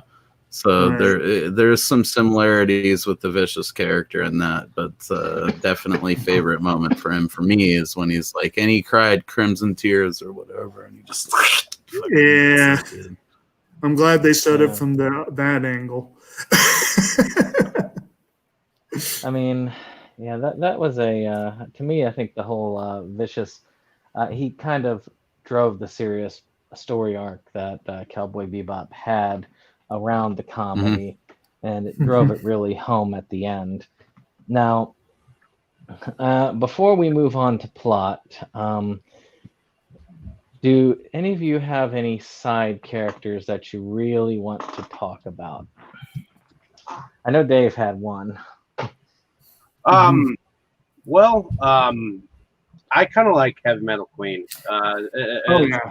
She's kind of an interesting character where she's kind of got a little bit of a backstory where apparently her husband was something in the war or whatnot, and it's like she's a dude and yet she's a man, you know, and she's kind of taken on this whole heavy metal headbanger attitude, you know, and I guess she's got this Rumpelstiltskin thing going on with the people around her, and if you can guess my name, I'll give you a stack of money, you know. So right. Yeah. So I mean, the episodes, and again, that's one of the cool things about Bebop is a lot of the side episodes introduce very interesting characters in the one-offs. It's so well written that you kind of just really enjoy getting to meet a lot of those. Yeah, she went by the name VT, and that was again, like Dave said, there was like, well, can you guess it? You know, you've got the and really it was the thing was that her husband was a famous bounty hunter, which is how Spike was able to finally guess her name. And he was just like, well, you know, you can keep that for the next person or whatever, but and this is, I guess, based on a song by Mountain, if I'm reading this correctly, Heavy Metal Queen. Oh yeah. But that was a fun episode. And that also, we got to talk about, if we're talking side characters, we got to mention the Woody Allen reference in that one. Oh, you mean the bomber, Decker? yeah. Yes. Where Faye is going up to that one really tough guy who she looks and sees that tattoo on the chest. Meanwhile, she's like, go and get the police. I was like, okay. But I mean, yeah. Dave, Dave made that comment earlier on the message feed, and I was like, "Oh, I'm not the only one that thought that." Well, you turn around, he's the guy in the glasses, and he fucking, except for the little man bun in back, you know, he kind of looks like couple tattoos and prison tats going on, whatever. Yeah, Of course, you've also got the three old timers that make Right, recurrent appearances, not just in the show but in the movie as well, right. and Yeah. they're They great. actually get to do something in the movie. It's like they apparently took part in building everything and doing everything. And Yeah, you got and the they're very. Well, at least the one dude is very forgetful about it. Like, he's well, like, you you got wouldn't be like able to the do one, what you did if I wasn't there. And they're like, we were there. We were the friends who did it with you, dumbass. you've got like the one dude who's like the straight man, and he usually sets up whatever the joke's going to be. And then you got the one who's really cantankerous and always mouthing off. And then you got the guy who's clearly senile. Yeah. Yeah, they were fun. I wonder if those three are in any relation to this very old Japanese painting that has to do with wine tasters around a vat of wine tasting, and they're supposedly like the three main religions of Japan, where one has a very scrunched up look on his face after he's tasted the wine from the vat. The next one, he seems content and happy with his tasting, and then the third one is just totally like puking on the ground. You know, it's just and Like a hear no evil, see no evil, speak no evil thing. yeah. Right. I'm wondering if because there's three of them and this is a Japanese anime, I wonder if it's maybe. it's a stretch, but I just keep whenever I see three people in a Japanese production of any kind, I think to myself maybe. Right. Yeah, one is supposed to be like Confucius, another is supposed to be Buddha, and the other one I forget exactly who. But the other I would say the other main supporting characters, I can't remember the name of the guy, but there's the one cop who's a recurring character who's an old friend of Jet's. And the other mustache, yeah, I don't remember his name either. Right. And then the other major recurring characters you could probably mention would be Punch and Judy, the ones who do the big shot bounty hunter program up until they get canned in the third to last episode. And that was I would say, oh man, isn't one of the ladies voiced by Millie from Trigun too? Like it's the same girl, isn't it? Are you talking about in the English? Well, you watched the Japanese. Yeah, so yeah. And but yeah, if you listen to it, it's totally Millie from Trigun, like that big chick. Okay. I feel like it would be criminal not to mention Lin and his brother Jen. Was it Lin and Shin? Yeah, those guys were dope. I mean, they obviously performed some good, like on the spot backup for Spike in a couple episodes. I think that definitely a big. He's not really a supporting character in that sense, but he was a really good side character for a one-off. What's that dude's name with the titties? That was Gren. Gren, yeah. I thought the way that was handled was particularly sensitive and awesome, and was actually pretty neat, weird, uncomfortable territory to take the show into, but at the same time, again, they handled it so well that you feel like, I mean, that's some crazy shit to do to a prisoner of war or whatever, is give them drugs that'll make them grow titties. Right. I don't want to say too much because Dave hasn't watched the episode yet, and I'm hoping he'll forget about this by the time that he does, but it does not matter. Gren is such a good character, and that ending with him where he's like, "Just send me to Titan." Like I love that. That's one of the moments in the show, like the first moments in the show where I really choke up a little bit. Is right there. One of the great guest stars talking about the Japanese cast is Yumi Toma, who voiced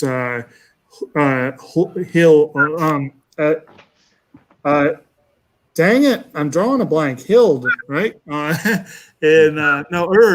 Erd. I was getting them mixed up for some reason. In On My Goddess, she plays the character Wen, a kid, quote unquote, who turns out to be one mean piece of work. Not to mention a hell of a harmonica player.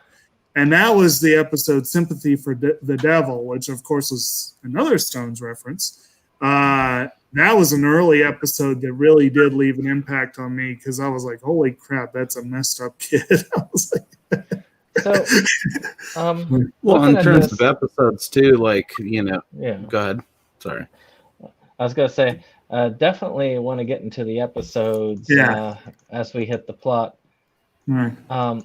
You were talking about voice acting, and this is one that I know that you're extremely big into the Japanese cast. Right. This is one of those that actually has an exceptional English dub cast. You gotta watch it, dude. You're missing some great performances, like beyond normal, in my opinion, anime standards. Like I said, I did watch the first 2 episodes, and so I did not get to the point of seeing Wendy Lee as Faye. I do want to see that. You got to get to where they're actually acting, though. Right. The actual shit. Right. Well, the two, Steve Blum and Bo Billingsley, I thought did a fine job as Spike and Jet. And if you've seen the full show, just my advice for you would be to go to the last 2 episodes and just watch them with the English dub, and you'll, I think, get what we're talking about. Sounds like that dialogue between Faye and Spike and Jet and Spike will just immediately sell you on the dub, and I think you'll go back and watch the whole thing again. One thing I do want to say, while the side characters are still fresh in my mind, I don't know if it changes as the show goes on, but I did think in the first 2 episodes, the side characters were a little bit overacted relative to the main characters. I think they were going a little too. If you get on that American dub, he's like, "Can you feel it?" I love that shit. Like that's high school to me right there. Is that red eye, baby? Oh yeah. Right. I think that's the kind of thing. If you really look at it with a thing like that and a show like that, and I've listened to both. When I really like a series, I'll listen to both the dub and the sub. If I'm like about the series, I'll either just listen to it in the dub, or if there is no dub, I'll listen to it in the sub. But just overacting is a part of it to me in a way because it brings the characters even more to life. Whereas I do understand the Japanese, a lot of that background character should be in the background. It should be more subtle. Well, and overall, the voice acting was a little more muted in the Japanese. Yeah. Like, I watched Session Zero. Session Zero. They actually did interviews with the main cast, and Megumi Hayashibara talked just like Faye Valentine. It really was her natural voice. And Megumi Hayashibara is, in my mind, one of the greatest voice actors that ever lived. She is phenomenal. And she and Koichi Yamadera, who plays Spike, have been paired repeatedly in several shows. Ranma, Slayers, they've worked together a lot over the years. So I love anything they do together. Unsho Suzuka is Jet. He's phenomenal. Aoi Tada is less known, but is fun as Ed.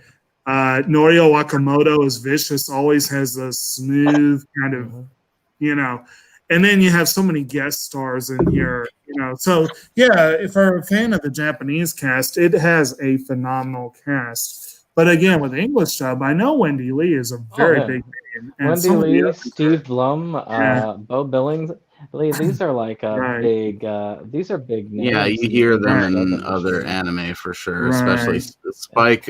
Definitely in Samurai Champloo too. He fits that character for sure. I still need to see that, sadly. And there is an extra on that set that you have that I've actually gotten to see. It's a pretty long one, where the main English voice cast gets together and has dinner together, and it's just. The way that they actually even so many years later, Steve Blum and Bo Billings, they have such a great chemistry together. That's amazing. they happen to be eating bell peppers and beef at the time. Oh my god, that's fucking amazing. Right? That warms my heart so much. I've not seen this, but Is there holy beef shit, that in sounds this amazing. episode? If there Yeah. was, they absolutely made a mistake. It should have been bell peppers and beef with no beef. That's what I would have served them, even if they ordered it with beef. He goes on like the characters, like, bell peppers and beef. You always complain about them. I just like that is just great. You feel that, I right. think, in the show too. I don't know how Bebop was recorded for the American dub, but you definitely know that these people were behind the story. They were behind the scripts that they were given. I mean, it feels like a very sincere vocal performance by all the main cast. At least you get some overacting with some side characters, but with the main cast, unless they were directed to do so, it feels like they played it very natural. Right. You know? And a It's lot of also anime how, don't have that quality with the voice cast, especially for an American dub. It just doesn't happen that often.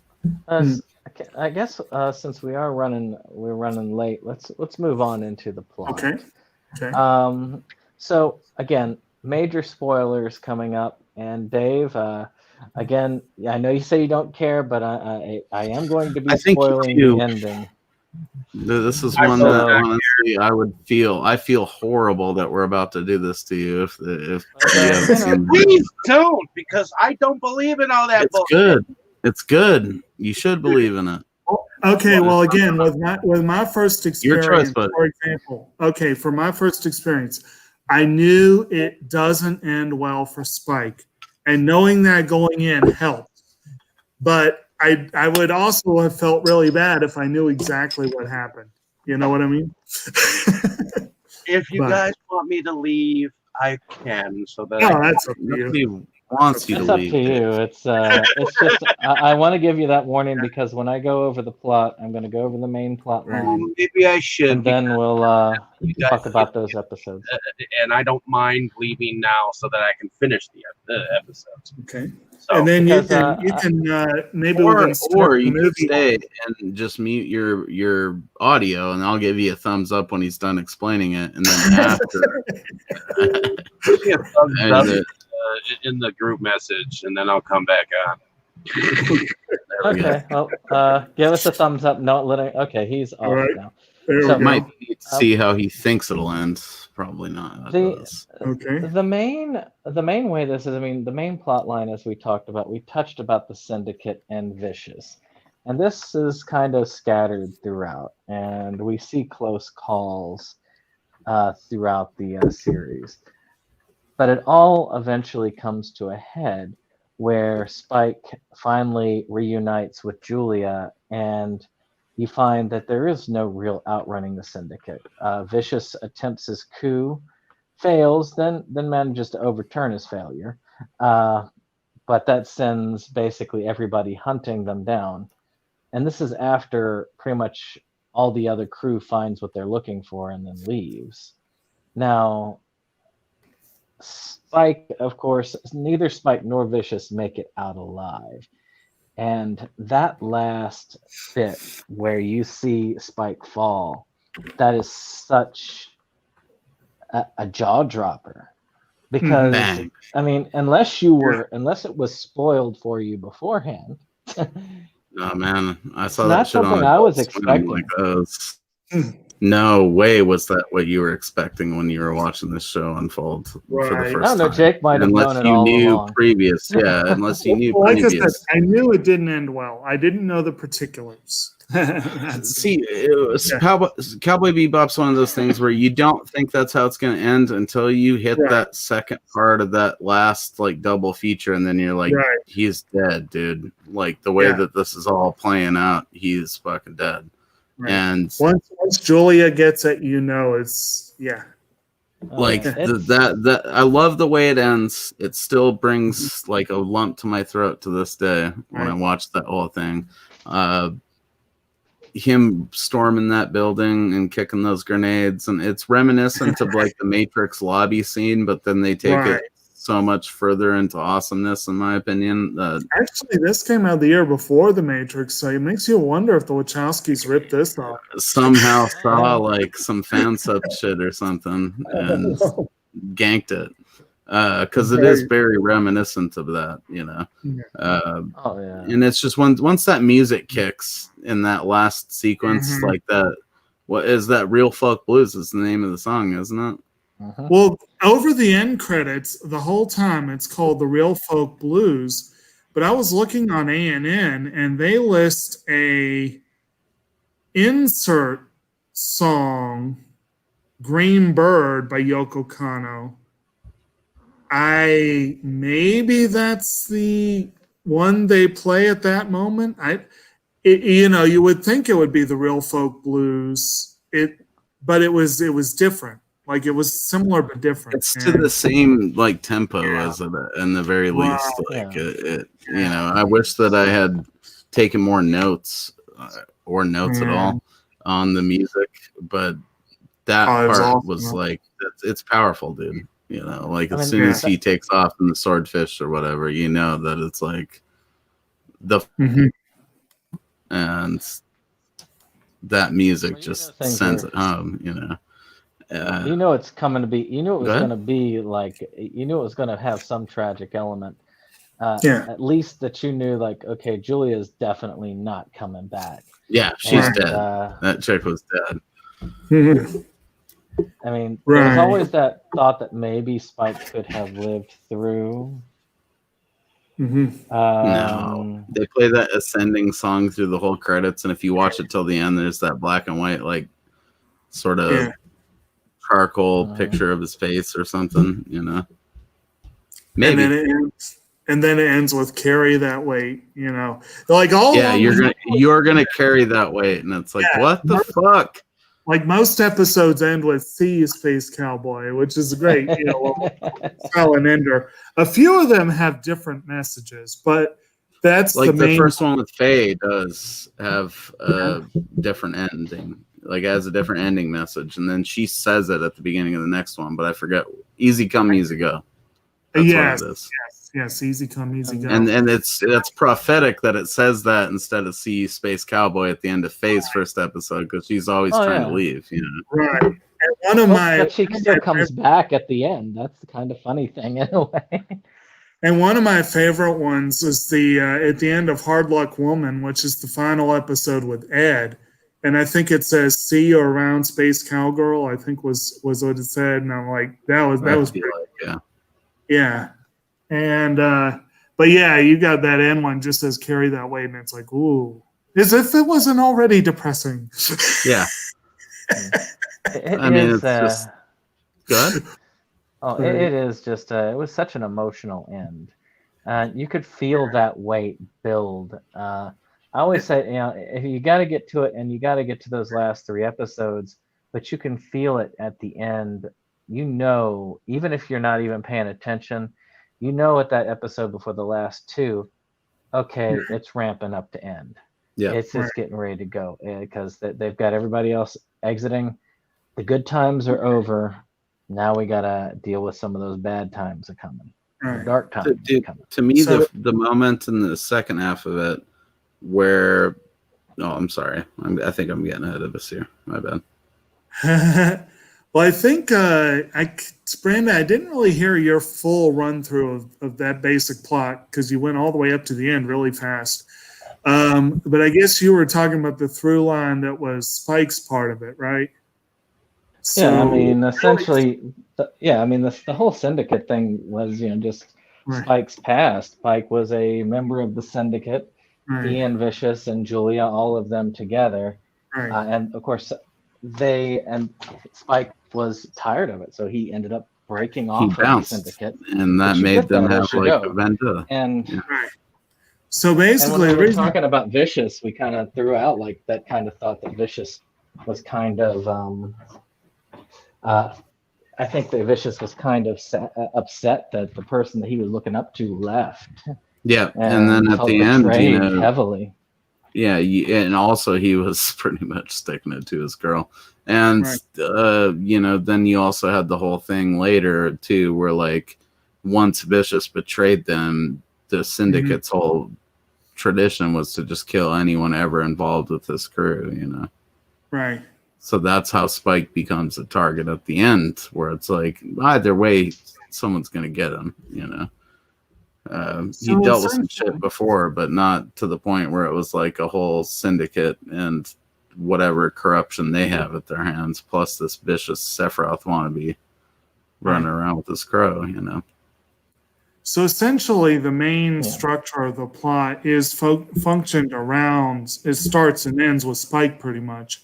You know, Asteroid Blues, Ballad of Fallen Angels, I believe the Jupiter Jazz parts 1 and 2, I think were him mainly. And then you got the Real Folk Blues parts 1 and 2.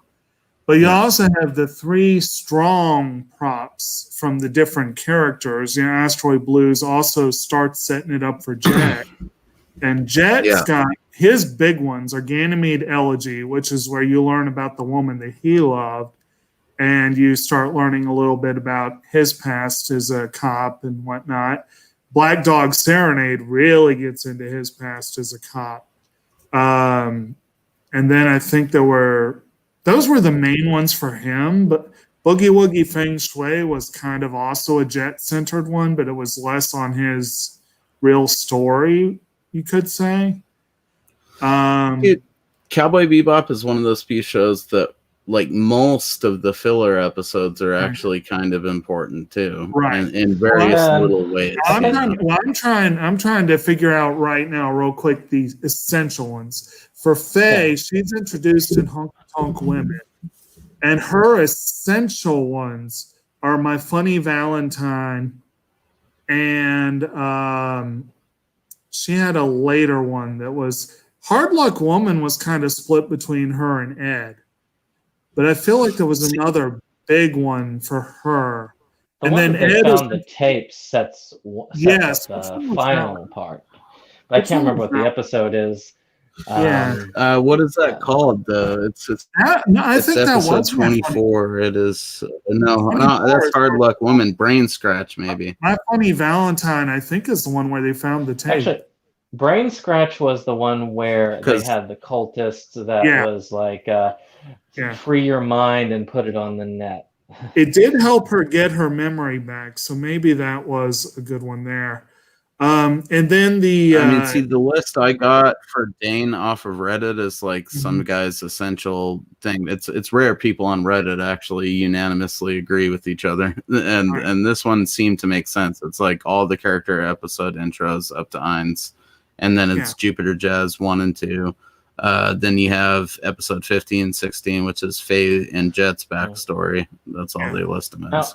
Now, we'll say well, again, for Ed, you got to have not only jamming with Edward, but you got to have Mushroom Samba, because that was an Ed and Ainz-centric episode. And even though it was pure filler comedy, it really gave them a chance to shine. And I do want to say, if we get to any of the other filler episodes, I definitely want to bring Dave back for those. But definitely character defining, because Ed and Ein are so rarely used. Unfortunately, you have to look at a filler episode to Mushroom Samba would be one that should be. And you could also use Bohemian Rhapsody as one, because that was a key one for Ed. Even though she was, I'm busy, she was playing chess the whole time, but she was playing chess with the one they were looking for. She was a part of the crew in it, not just a part of the background. And they make a point, again, it struck me as odd because on Reddit it's rare to find like a thread where everyone's agreeing, but they basically said that like Cowboy Bebop is one of those few shows that doesn't really have entirely just trash filler episodes, even their less memorable stuff is still pretty good on anime standards, right? Like I obviously don't know as much as you guys, but in my experience, Cowboy Bebop's a pretty tightly wound fucking show that pretty much compiles the best of the action with those characters into the 26 episodes. There's not a bunch where it's them doing nothing or them just establishing some random character that doesn't mean anything to the overall thing. It's just quick fun, like jazzy, Johnson to crazy Cowboy Mayhem. Right. So we were going to kind of bring Dave back in, or let's bring do him that. Get his ass in here. I mean, Spike dies. We already talked about that. Yeah. Because I wanted to talk about some of the cool like side episodes, and some of those, it's just kind of neat to throw out. And I just signaled to him that he can come back. Right. One that you were talking about and touching, and one I thought was actually, I have a couple that I really love, but one of my favorites is just how dark and disturbing it is that one where you have the assassin, was it Poirot or one of those, who actually beats Spike so badly that Spike even has a bit of a fear of the guy because that character's story is so tragic. It's one of those few times, like I said, Spike is not invincible, and there are definitely people out there that are better than he is. But that character, I consider that character actually more disturbing than Vicious in a lot of ways, because he was so creepy. He also reminded me of that kind of Baron guy in Dune, if you know what I mean. Well, one thing that's really cool about this series is that there's a lot of parallels. There's a lot of like they'll take something and turn it on its head later on, or call back to it later on. And like, for example, the opening and ending episodes both have a random bartender killed, and they're like the only episodes that do. But that poor bastard in the last one didn't even get a warning or anything. Like, just blown away. And when Spike does the bang at the end, their initial shot of that was sympathy for the devil. He did the same thing. But one thing that was an interesting thing was sympathy for the devil. You had a boy who had lived for many, many, many, many, many, many, many years as a boy. And he is cold and calculating and thinks like an adult. In Pierre Lafaux, you have an adult who was turned into a child through repeated experimentation. And, the dude's a deadly assassin, but he's a child mentally. And so it's kind of cool. Doesn't that bring flashbacks of Mermaid Scar? A little bit. Wen does. Oh, yeah. Yeah. They didn't make him grow titties, dude. That's fucking pretty horrible. Or what about the episode about the mysterious creature on board the ship? The great toys in the attic. That one is probably just watching that. Yeah. So you basically have a dark, sort of like a combination alien type alien creature on a spaceship, but mixed almost with a haunted house vibe. Right. But it's all shot throughout with comedy. And it's all the crew are getting bit by this mysterious thing, one after the other. And then eventually Spike realizes, wait a minute, I got a lobster a year ago and I hid it in this fridge so no one else would eat it. And he opens it up. It's actually the best part, though, is Ed has gone missing, and Spike thinks she's fallen victim, and she's just sleeping it off somewhere.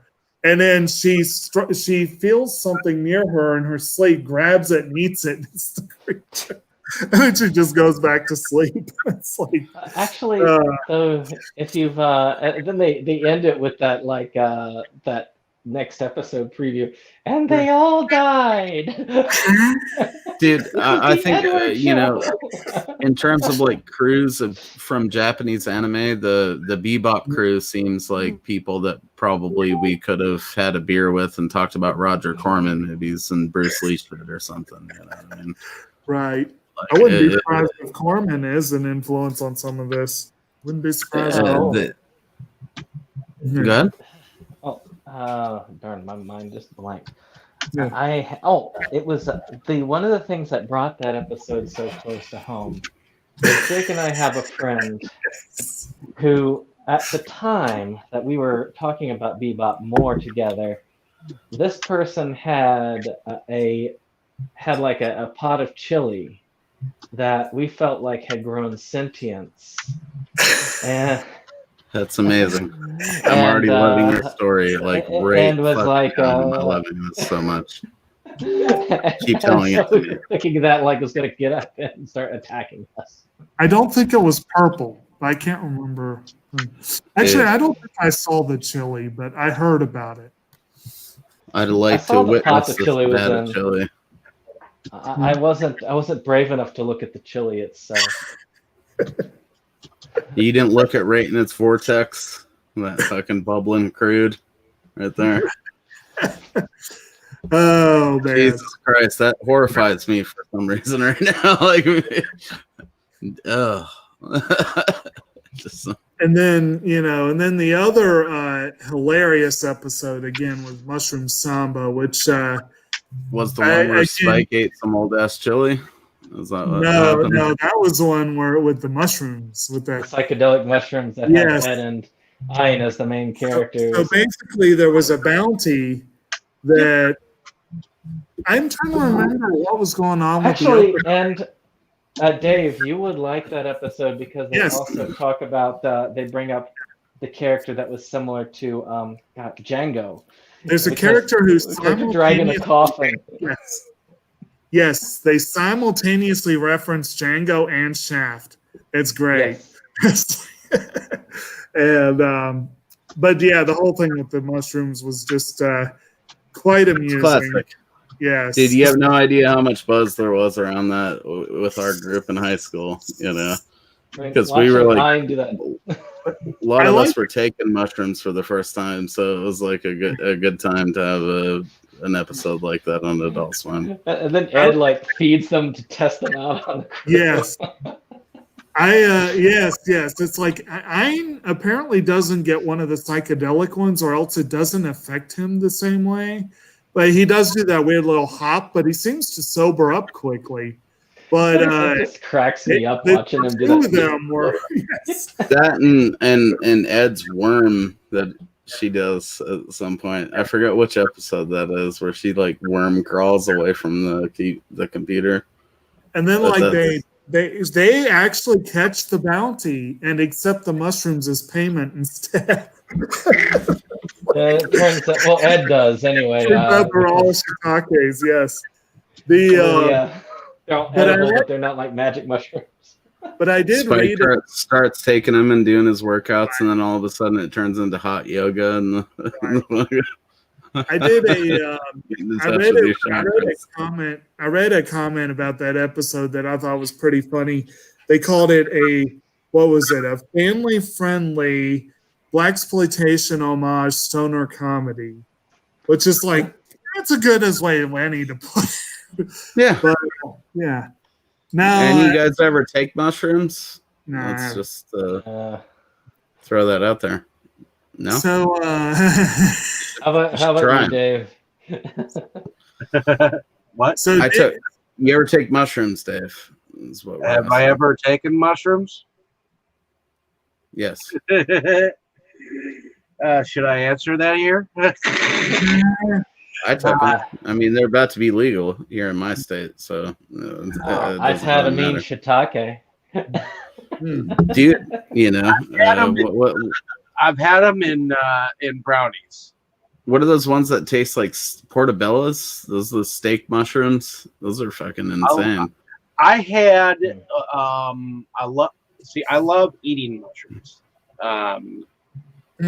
Me too. Vic loves mushrooms. It's his favorite food.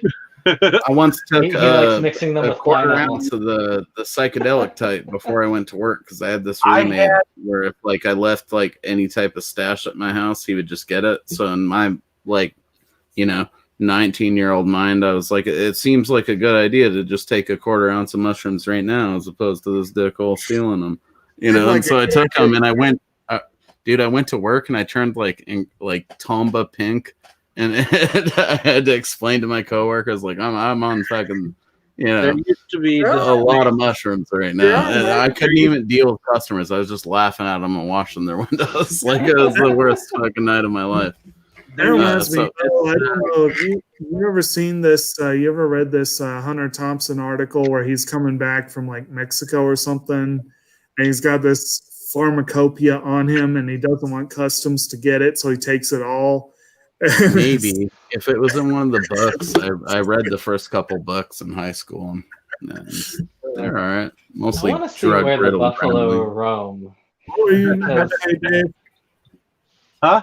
Oh, What were you I about to say? used to know this place. underrated. Used to Where know the this buffalo place. roams is required viewing. Sorry, bud. What were you saying, Dave? I was saying that I used to know this place that used to be open called Mud Jumpers, and they would basically blacken your food just a little bit, and you could get a steak with a portobello mushroom with mozzarella sauce on it, and it was kind of like a barbecued kind of a deal. So it was the shit. So I'm telling you right now, you Portobello cannot. mushrooms are amazing. I'll say that. Oh yeah, I agree. But they're as amazing. Okay, as psychedelic. Do what? A what? He got paused there on his. They're he'll so be back, good I'm they sure. freeze you in stasis. There you go. But What happened? So oh, you got Go ahead frozen. and finish your thought, Moa. You got We missed your thought on mushrooms, on the portobellos. Oh no, just the psychedelic kind are pretty fun. If you go to like an obituary concert like I did, it felt like I was on The Price is Right. It was pretty awesome. It didn't even feel like a concert anymore. It was like I was like down there, like I felt like I was gonna get asked to what the cost of the amp was or something. Well, who knows? That they say Try it that at least the, once. Just take a bunch of them. They taste like shit, but if you choke it down with like a Red Bull or just a solid beer, you won't even notice. I I've mean, supposedly eaten them in brownies before at a basement jam session. So Yeah, take psychedelics and watch fucking Cowboy Bebop. That's an even better option right there. You don't even have to leave your take house. psychedelics and watch Cat Soup, and Cat Soup will make sense. So another Watch Cat Soup and Cowboy Bebop back to back, like simultaneously, so it all blends into one weird game show in your mind. Let's go ahead and move on. You had one more episode to talk about. I was going to say there were a couple I wanted to at least mention. One, we did briefly mention Bohemian Rhapsody. That's the one where you had this dude, Chessmaster Hex, who they like go out after all these bounties, and all these bounty hunters are striking out because they keep getting duds. Like everyone did the crime, but they're not the person the bounty's on. And it turns out it was orchestrated, 50 years ago? By this guy who worked for the Gate, like the Gate Corporation or whatever. And they solve it largely because Ed has been playing chess with this guy. And you eventually find out he's this senile old man who just wants to play chess. It's like... Well, and dude, the Gate shit is basically why Earth doesn't exist anymore. You find that out later. And I definitely, there was a bit of poignancy to that one though, because at the end, Jet goes to the Gate Corporation and he's like, well, this guy, we don't need the bounty, just leave him alone because Ed will be lonely without him.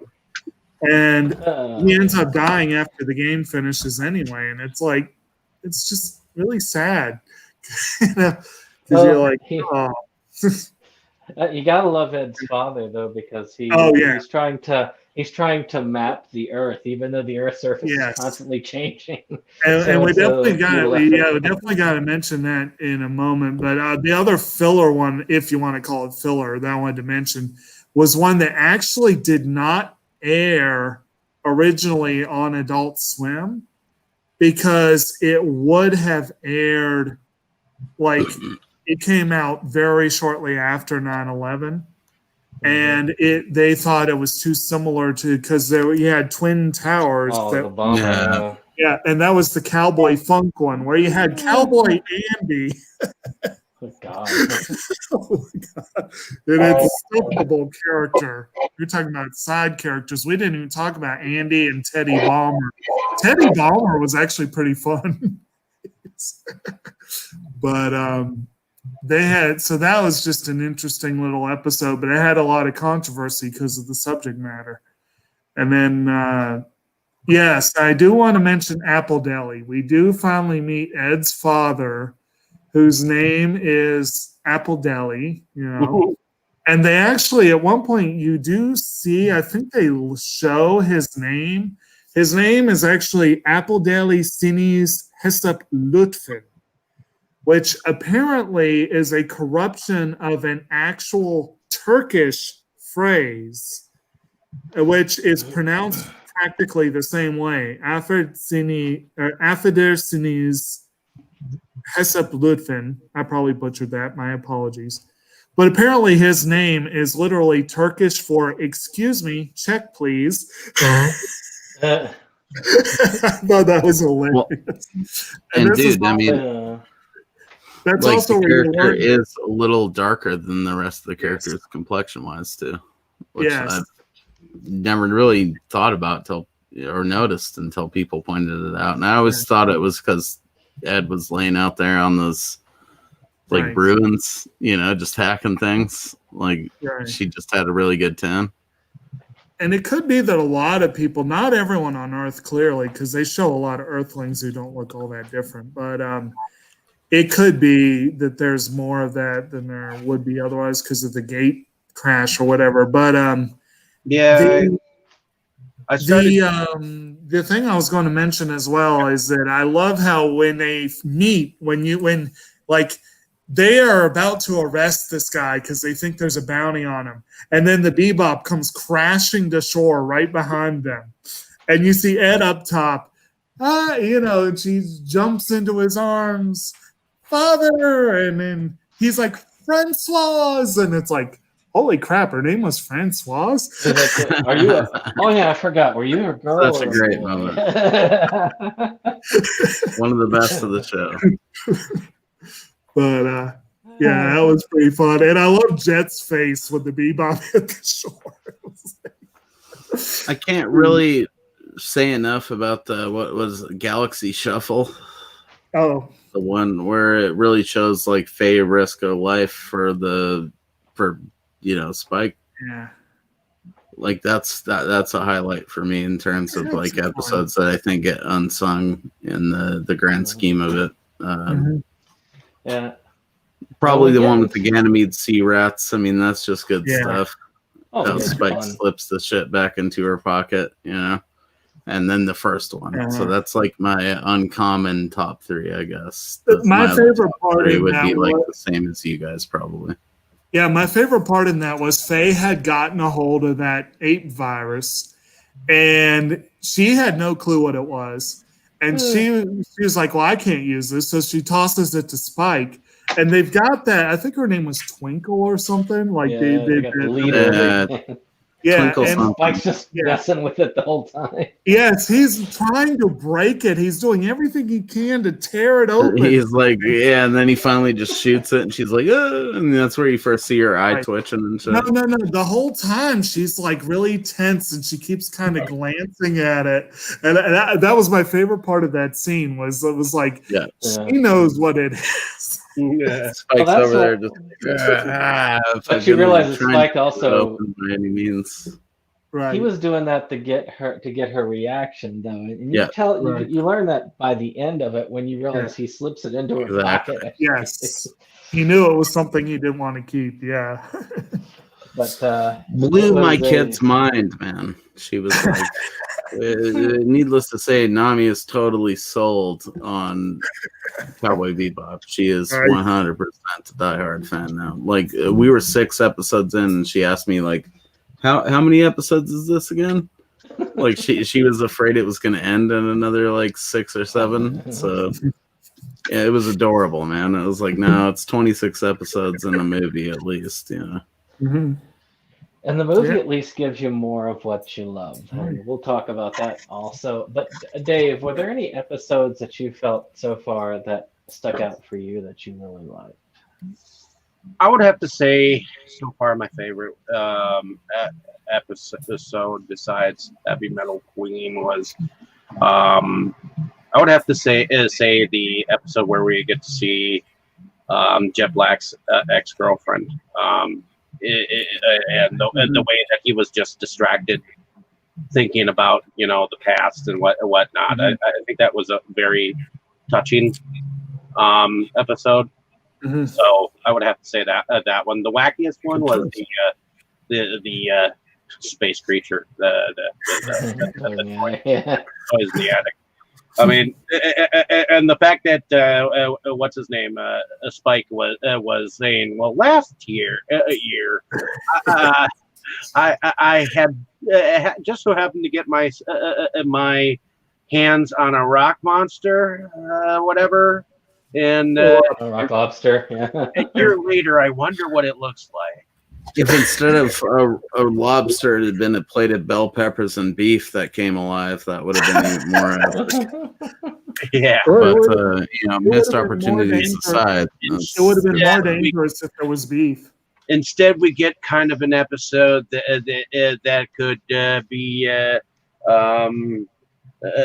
be shown at Blobfest. So every sci-fi show in space does it. Farscape did a very similar episode. Brandon, do you think that they using a lobster is the genesis of this monster? Do you think that was a Dark Tower reference with the lobstrosities? See, I'm wondering though if in Farscape it's not a reference to this, because in that it's like a chicken, whatever those chicken like curry dishes that they always have over there. Right. Maybe that's on Red Dwarf. I don't know. Don't take my word for any of this. Well, I mean, I think these type of shows inspire one another, definitely. Oh, yeah. And with that being said, we'll move on to music, which really and truly, you can't talk about Cowboy Bebop without talking about the music. We've been talking about the music this entire episode. I mean, it is a smattering of jazz to blues to heavy metal.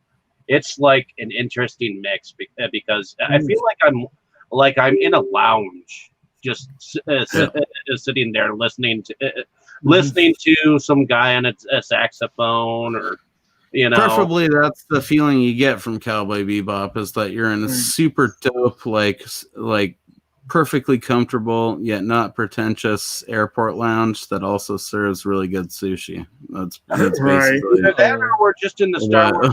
what you're supposed to take from fucking Cowboy Bebop. Either that, or we're just in the Star Wars cantina. Except only jazz bands play there. In the back refrigerator. And the California raisins right around the corner, right? Well, it is worth noting that the music, for the most part, was arranged and written by the Yoko Kanno, very, very talented musician who's worked a lot with Watanabe. And the two of them, I think, worked together on Samurai Champloo. I know they reteamed on Kids on the Slope. They definitely have worked together a few times for wonderful effect. And the opening theme, Tank, I love the exclamation point, is by a group called the Seatbelts, but it's arranged by Kanno.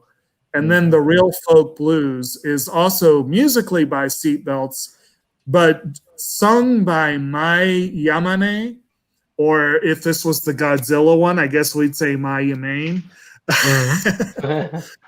Yes. I love you, Jacob. I would fucking Larry you today if we needed to do it for tax purposes. All right. That's all you need to know. Well, one of these others too. One of these days we'll have to cover Samurai Champloo. The Samurai Champloo was basically, whereas Cowboy Bebop really it was based in that concept of bebop and other types of things that followed in there. A lot jazz, of that, bebop, blues, samba, shuffle, boogie, like all of those are in funk. That was the main focus. Champloo is very much more in the Wu-Tang Clan sword slinging fucking awesomeness end of things, and it is also a huge show for me. I loved it. And he had RZA incidentally, from Wu-Tang Clan producing like certain amounts of the score or whatever. Like that was enough for me to get me involved with it. well, he also produced the music for Afro Samurai, didn't he?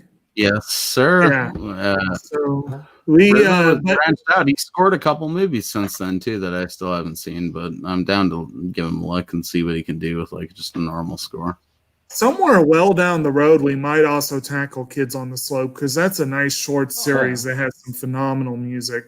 There's so many anime that do that. Yeah. I mean, you've got that. You got Beck. Mm-hmm. You have like a whole. Your Lie in April is a very musically in-depth series.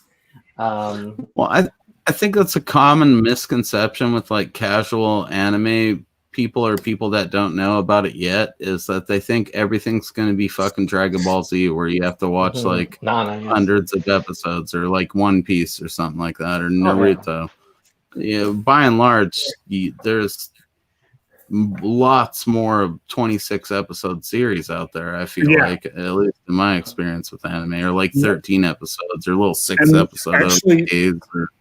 If I'm not much mistaken, the 2 that we have slated for October, November are both, I think, 13 episodes. So actually, I think I want to say that Hellsing Ultimate's like 10, isn't it? Oh, were we doing Ultimate or are we doing the original? I thought we were doing. I can't remember. Ultimate. Oh, okay. So that one's shorter, yeah. And so I think it's I mean, Bebop is so much mired in the music. And like I say, I don't think we need to talk as much about it other than just acknowledging it again, because again, it's been covered very thoroughly throughout. I mean, Jake has talked a lot about the episode titles, where they come from. We could go on about the music for an entire episode. If we also did a good job illustrating how certain elements in the visual part of it also emphasize the musical style of the show. I mean, and also, it's there. I think we've kind of touched on this, but it's also, I want to make the direct connection, definitely, that another thing that is kind of jazzy about it is the way that the episodes, again, it's kind of a pseudo anthology. There are a lot of different styles of episode. I mean, again, Toys in the Attic gets really dark, but with a comedic undertone. It's almost straight horror. Pierre LaFaux is more wild and crazy horror. Yeah. But then you have some that are straight drama. You've got that Mushroom Samba is like that blaxploitation stoner comedy. Yeah, you've got exactly. So you have. They did a good job utilizing the episodic part of the show to have fun outside of the confines of the main plot. Which is kind of what jazz is all about. It's like you've got a through line, you've got a bass, and then you play with it. You have fun with it. And Bebop is even more free spirited than jazz in that sense.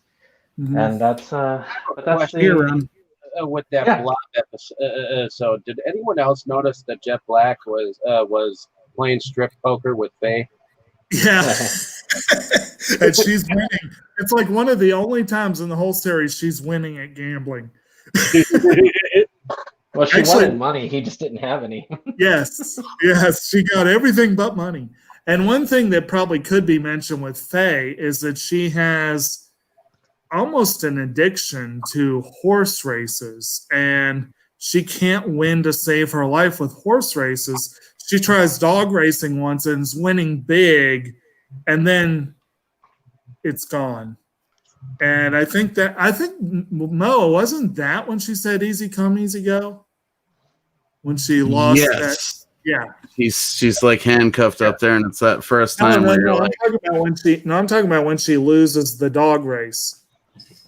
Like she says easy come, easy go that first time when they catch her, and she basically is like had taken all their money, as she does several times, and all their money, drained their shit, and then showed up with nothing and a damaged ship. I love that part later too, where Jet's like, you can't just show up when your ship's fucked up, Like we're not a repair shop here, right? Then she decides, well, I'll just join you then, and then hops in their shower. Right. And then, and then Spike's like, well, she's not going to do that. He goes in the shower. He goes to the bathroom and then finds out that's probably not the wisest thing. Yeah, I Well, love yeah, when I Spike's think- like, I'm gonna just go talk to her, and then you hear gunshots. Like she's not fucking around. She's there to stay. Yeah, seemed like a good idea at the time.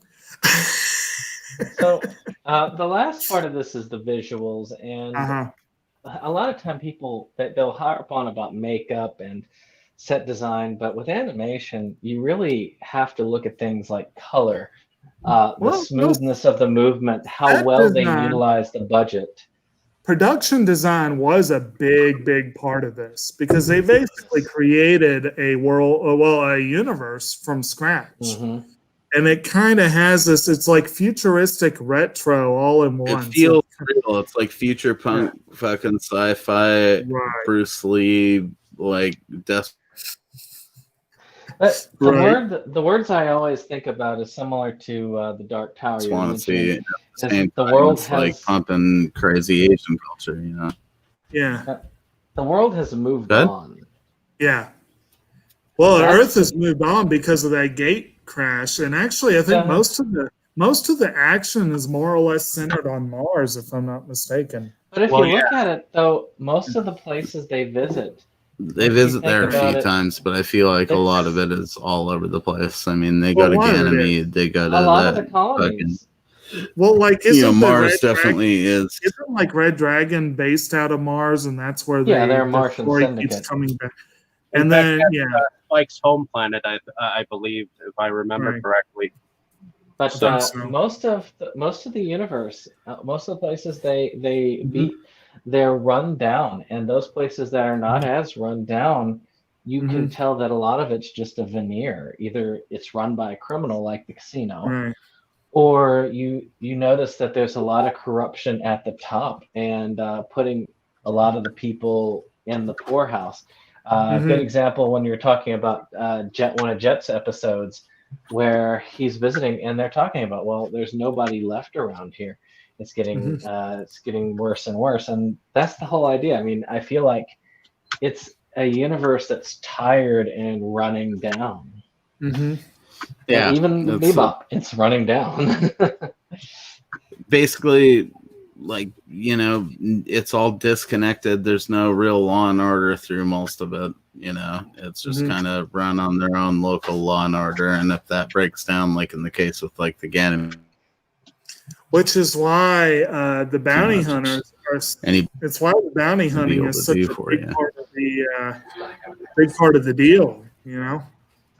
Of course, don't forget the action in this. As Oh, far yeah. as when we talk about this, I mean, the quality of the animation is pretty darn high for what we've got. I mean, watching For sure. Spike's moves, they don't do a ton of recycling of cells, which is where you'll see in a lot of animation that they do. Like if we ever cover Ava, we'll get to talk about the production value a lot, especially as it gets to the end and they run out of money. Yeah. But this one, you can tell that they used their budget wisely, and they really went well. Now, you get to see what they could do with even more money when you get to the movie. But we'll definitely be covering that soon. Well, this was a Sunrise co-production. Again, the same people behind Tiger and Bunny, and also Bandai Namco. You know, you've got some big name heavy hitters behind this one. And Eva had the misfortune of being attached to Gainax, which, well, that's a long story there. But at any rate, yeah, this one definitely, I could tell watching the movie where I did this time around, I could see it was a huge uptick in production value, but the series is still no slouch, not in the least. They even did decent incorporation of CG, which wasn't great, but for the time it was good, and it's used sparingly, which is better than a lot of series. So that helped. And they cleaned it up nicely for Blu-ray, I'll say that. Oh, we lose Mo. And I wonder if we lost Brandon. He's muted over there. What's up? Not sure. You're on mute, by the way. Yeah. But Maybe I you was got running water, and you probably didn't want to hear the water running. right. So I'm trying to think if there's anything else on the production value that I really wanted to hit.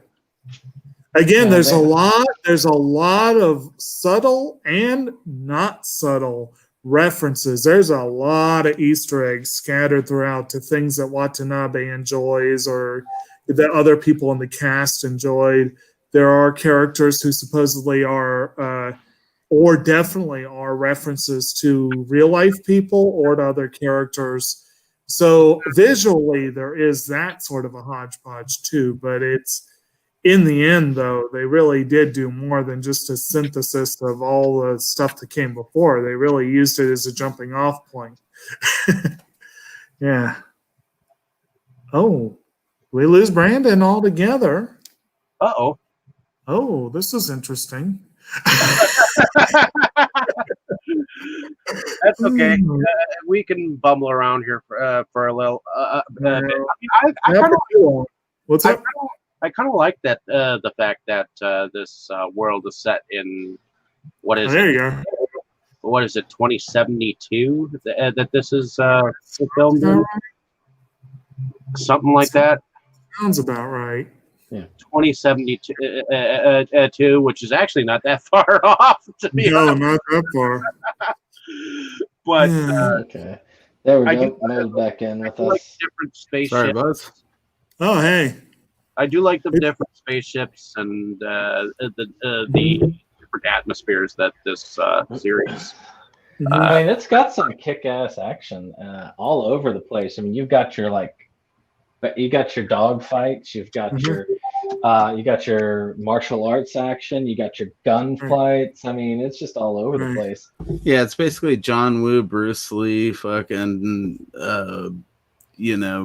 right.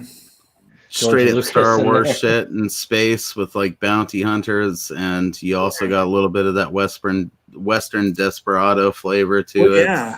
But you could call this a neo-noir Western space opera. Yeah.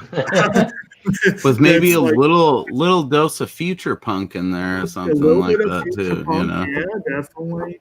Like I said, you got and it's like an action comedy drama. It's like a family drama.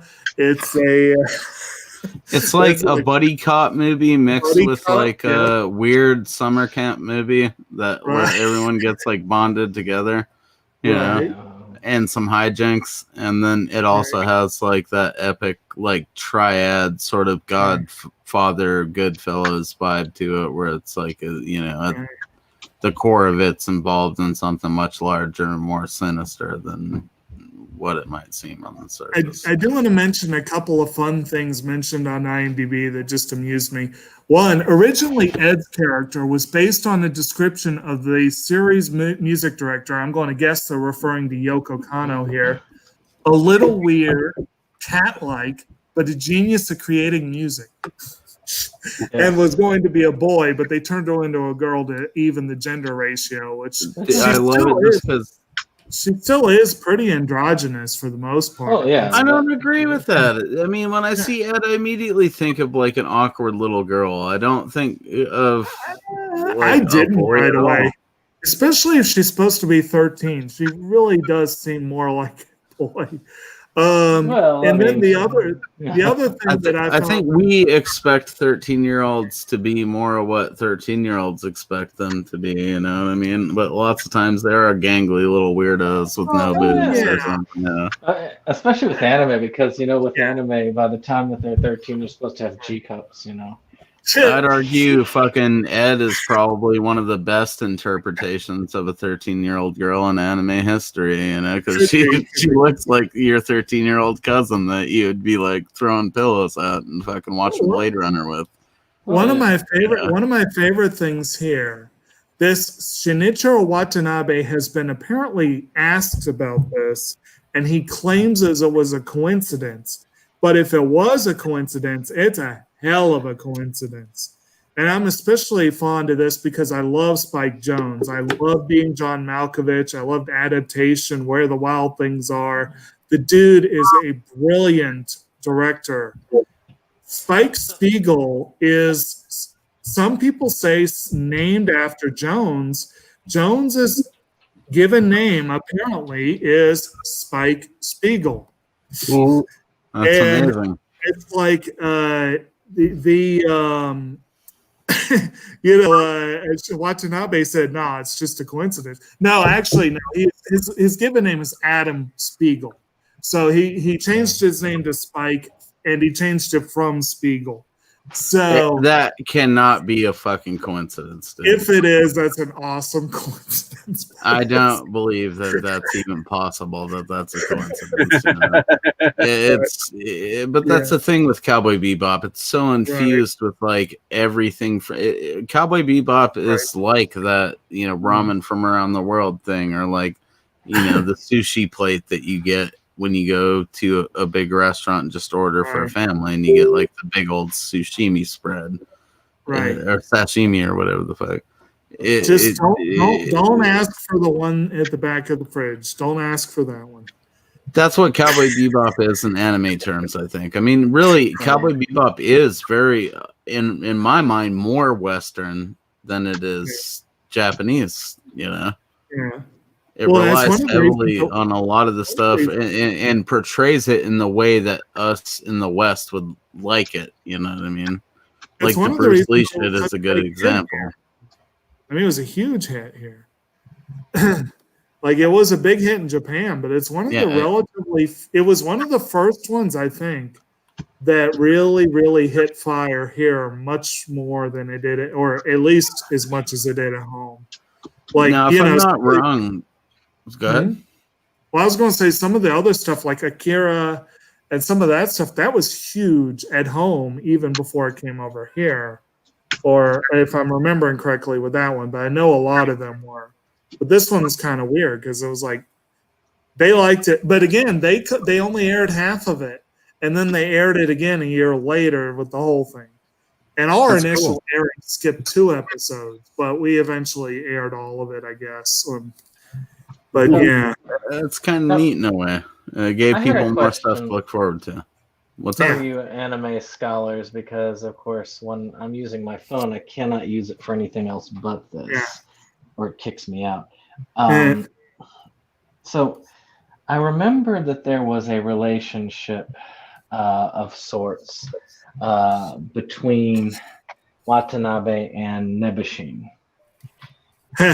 I have a reason of what I think it is, but I'm not going to say it until I know it, until I'm totally sure. But I know that there is something related between the two, but I cannot think. Nebushin, by the way, for those who are not familiar, has done a lot of the wackier things, like a lot of people being one of the most. A lot of people confuse them because the names are so very, very similar. And they're both kind of flamboyant, big poofy hair. Nabushin apparently likes to dress like Lupin. So that, I guess, that interest in Lupin is also a connecting factor. I mean, I don't know, but okay, it feels like this shit's pretty intentionally American, and it also feels at the same time like this dude put a lot into it, you know. Yeah. So, well, he did put a lot into it. He actually, this is one thing that should be mentioned. The opening credits include a lot of English text, and some of the English text straight mentions what you could call Watanabe's mission statement, where he straight said he set out to create something that had never been seen before. Yes. And that is a tall order. And am I wrong in thinking that Cowboy Bebop is one of the few series that's like not based on a manga? It was like an original production. Yeah. Yeah, the series there's a manga for it now, but there is, I think, isn't it like Cowboy Bebop North Star or something like that? I feel like I had like 2 volumes of it. There are a number. there are a number of original productions. I mean, Tiger and Bunny was one. Cheryl Baco was original. There are a lot of original, but at the time, it was not as common. I think, And yeah, I mean, If Tenchi ever was there one was of the a ones universe that that came out back then that was anime first. The OVA came first. That's actually one of the few right, that you had to it do wasn't a both because common of that. thing. I mean, Yeah. I feel like that was kind of weird for it to not have like an anime that or a manga that you would find if you Googled it. and Eva was an original production too. That was yeah. Well, with that being said, we'll go ahead and just start getting down to closing remarks. Right. So I'm just going to give you each just a short amount of time to do your closing remarks and talk just a little bit about yourselves, and then we're going to wrap up. So we'll start with Mo. What would be a closing remark for you on Bebop? And well, dude, I mean, it's the gateway drug. You know what I mean? Like you want people to give anime a chance with you, show them fucking Cowboy Bebop, Trigun, Full Metal Alchemist, Death Note, Ghost in the Shell. That's like a quick list of series you can turn them on to that they'll immediately be hooked with. You have to know your audience. Yes. Well, that's why it varies. You know what I mean? Some people. Basically, everybody I've ever showed Cowboy Bebop to ended up, if not loving anime, loving at least Cowboy Bebop. I tried to get someone to watch this with me and didn't go over as well as I hoped.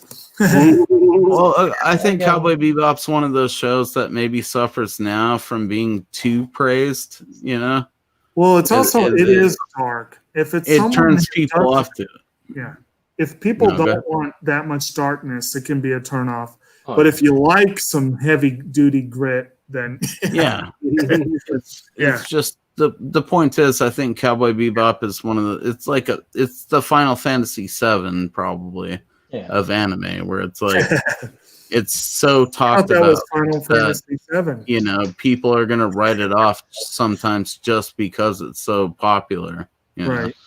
Because there's always those purist idiots that are like, oh, I can't be watching anything or playing anything anyone's heard about, and it's like, okay, so we're just not gonna enjoy things together. That's your basic. Or to use an example that would be up Brandon's alley, the Friends. Yeah, like if they're not going to talk about any anime that we've seen together, then what's the point? Like, I mean, there are those that are very popular, and there's a reason why they're popular. Even though I hate Friends, I do respect the fact that it does what it does. Brandon, if you compare Friends to Cowboy Bebop right now, I will travel over there to punch you right in the tit. I will always though. Remember. I will fly over there and I won't hit you hard. I will fucking friends. Of friends. That being said, I will always remember the humping monkey. So, that is the only reason why I will ever remember Friends. If we're being honest, who doesn't want to be humped by a monkey someday? Yeah. Well, the episode I'm talking about the in the jungle, the mighty jungle. While the little shit's humping. Stop what you're doing, Dave, because it's making you doing irresponsible things. Continue with their anime thing. Oh, you cited the monkey episode as a favorite, so there's something to that, I guess. So, Mo, tell us a little bit about yourself and where we can find you. I'm expecting some really awesome Gamera-related material in the future. Oh, there's going to be a lot of that, and I'm surely to strong arm a couple of you guys into doing some of that with me. But definitely, I have the Gamera set coming from Brandon, so I'm going to be doing I just sent it out on this unboxing of that today, actually. So yeah, I bet it's on its way. So it's so exciting. It's like the most exciting thing ever for me right now. I've seen it. As far as my own videos, I've been doing some stuff. I'm working on some shit that I think you guys will like. But check out my Godzilla versus Biolante review, which will have a redirect clipped on YouTube tonight. Brandon has already shared it out though, so just check out. Oh, his sorry page, if I was not supposed to share it early. Oh no, that was good. That was good because I forgot it for like a week, honestly. That was some probably fun right stuff now. right I there. didn't know that it didn't have a redirect clip, and I was looking at it on my phone, and I was like, "Oh shit!" Thanks to Brandon, that has like 12 views, but I definitely did not, share it properly. So get out there and check it out. Though is the point. And watch a bunch of kaiju movies, and Walmart's putting out stuff for Halloween, so get out there and buy it. Drunken Master Studios. All right.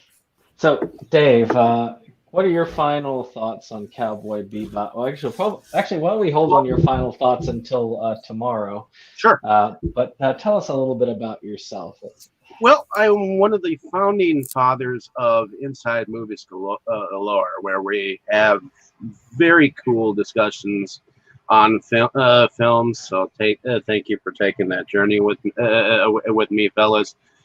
I mean, it's hard enough to talk about movies with your significant other that no longer wants to hear anything about it. So you talk up the ear of the storm. But now that I can talk your guys' ears off with my jibber jabber, we have come this far. We have stomped through Tokyo, destroyed it, and come back survivalists. So thank you for that. But I also moonlight under a different channel called Delusions of Grandeur. Definitely check that out. We are now caught up on the Inside Movies Galore page with all the episodes that we've done, so they're all shared. And definitely check out my latest video pickup video. I just recently got two films from the director Dustin Ferguson that I just recently went on about through the producer. In fact, he sent me these like free. I was like, sweet, I love free shit. So. So I went on about those. So definitely check those out. And yeah, that's me in a nutshell. You better stop looking at me like you want to kiss me, Dave, because a lot of things could happen right now in the last part of this video. So, okay, Jake, what are your your final thoughts and a little bit about yourself? Well, as you kind of just pointed, we won't really have final thoughts until tomorrow when we'll be discussing this fine piece of work here. Well, on the series itself, obviously. Yeah. But I figured I'd go ahead, since I have a camera and you don't, I'll go ahead and give us some visuals coming up. We've got this tomorrow, properly called Knocking on Heaven's Door, but they changed the title for rights reasons. Followed by that movie for the main discussion. And then next month on this channel, we'll be covering Gunslinger Girl. It's going to be fun. You mean I wasn't supposed to accidentally watch the share version of Mask? So that's a very different film, I'm sure. But yeah, I love the show. I think it's great. I think it's a lot of fun. As you saw, we still managed to get a rather lengthy discussion on it. And probably could have kept going if we didn't all have other things to do. But it is a really good show. It is a very influential one. I enjoy it a little more each time I see it. I will be giving the English dub a go if I have time, but time is always a factor, unfortunately. And, maybe one day. But and you said that Ein had a summer vacation thing. That sounds fun. I tell you, watching that dinner is a good thing. I want to watch the commentaries, but this just, as you said, time, and I've got other things to watch. I got like a Gamera set to get through. Oh, yeah. There's a lot of good stuff to see. And then, and I won't even have time to see Son of the Mask before tomorrow, although that's probably no great loss, but whatever. Yeah, no loss. But, and then, of course, I am Kotobuki Jake. I'm co-host on this channel and frequently guest on Delusions of Grandeur and Inside Movies Galore and have good times and generally try to help others have good times while I'm at it. And that's all I got for y'all tonight. You can take it away. My Jake final frequently thoughts. teases us with nature videos that he needs to start doing. And I'm going to continue to bully him about it until he fucking does it, because they sound awesome. He needs to do that turtle hunter thing we keep talking Yeah, about. I mean, supposedly you have a ton of turtles in your backyard for some reason. Well, he lives. They live in Virginia, which apparently is the land of turtles. I have like 3 types of turtles out there. It's pretty wild. Actually, you got a few more than that. But we last week we had our lovely Gamera discussion, and the very next day I found a turtle in the garden. I love it. You need to start showing us why you shouldn't walk around barefoot in certain lakes and streams. Gamera, it's where I got my first. Well, I don't know if you dear sweet viewers are privy to our, frequent habit of mentioning things on here and then them getting awesome releases. I don't know if this is jinxing the whole thing right now, but we should all start talking about an Ernest set. Because I think that's what we need. Go for a good 4K like Ernest complete collection set on Arrow. There we go. Yeah. Arrow, Shop Factory, I don't care. Yeah, no. Yeah, there you go. Probably it won't make it to Criterion because I think Arrow would be funky enough to put it in a lunchbox. The more I've thought about it, the more I want like an Ernest lunchbox that's full of all the movies. I admit, you showed the Mario one. I'm thinking more like an old school work pail lunchbox, that sort of thing. That would be cool too, I suppose. Or a bottle of Mountain those ones you see guys coming out of coal mines with and shit. I think that's what he's talking about. Those are cool. Right. But the 90s lunchbox would make so much sense for an Ernest collection, Or if they went in a slightly different direction and did more of a Jim Varney set, which included all the Ernest stuff, but also include stuff like they probably wouldn't get Toy Story, but it'd be awesome if they did. But stuff like Beverly Hillbillies. So you could say well, he's Jed Clampett, so maybe it'll be like one of those big moonshine jugs, with the X's on it. Right. Great for a set. So my final thoughts on Cowboy Bebop are about the same as far as the series is concerned. As what Mo had said, I do consider it if you're trying to get somebody into anime who's not into anime, it is one of the few series that transitions beyond. Again, as Jake says, you got to look at their tastes, but that goes for all type of media. I mean, you're not going to show horror movies people hate. Bebop the movie with my dad once. My dad is 70-something years old back then. He's in his 80s now. I did show the movie to my dad, and he did enjoy it. The movie is a different thing. There was no way I would have gotten him in on the series. Yeah, you're not going to get him to watch 26 episodes with you. He might watch that with you and not think you're a fucking idiot. By contrast, after that, he's going to be like, this cartoon shit's kind of lost its luster. Go fuck yourself. Well, and by contrast, I tried showing it to my mom, and the first episode was so dark she didn't have much interest. But she ended up watching the last 2 episodes. So it's even darker. It's even darker. But and at the end, it was Mom, this is better. He does. Actually, the end, I think I got a similar reaction to with my dad. I watched Sideways with him, and it was a similar reaction of, that's the end. You never know. But my dad, I couldn't get him to watch a lot of anime, but he did watch a few, and he enjoyed a lot of what he saw. I showed him the Read or Die OVA, and he enjoyed that. So there are a few that are really good for different.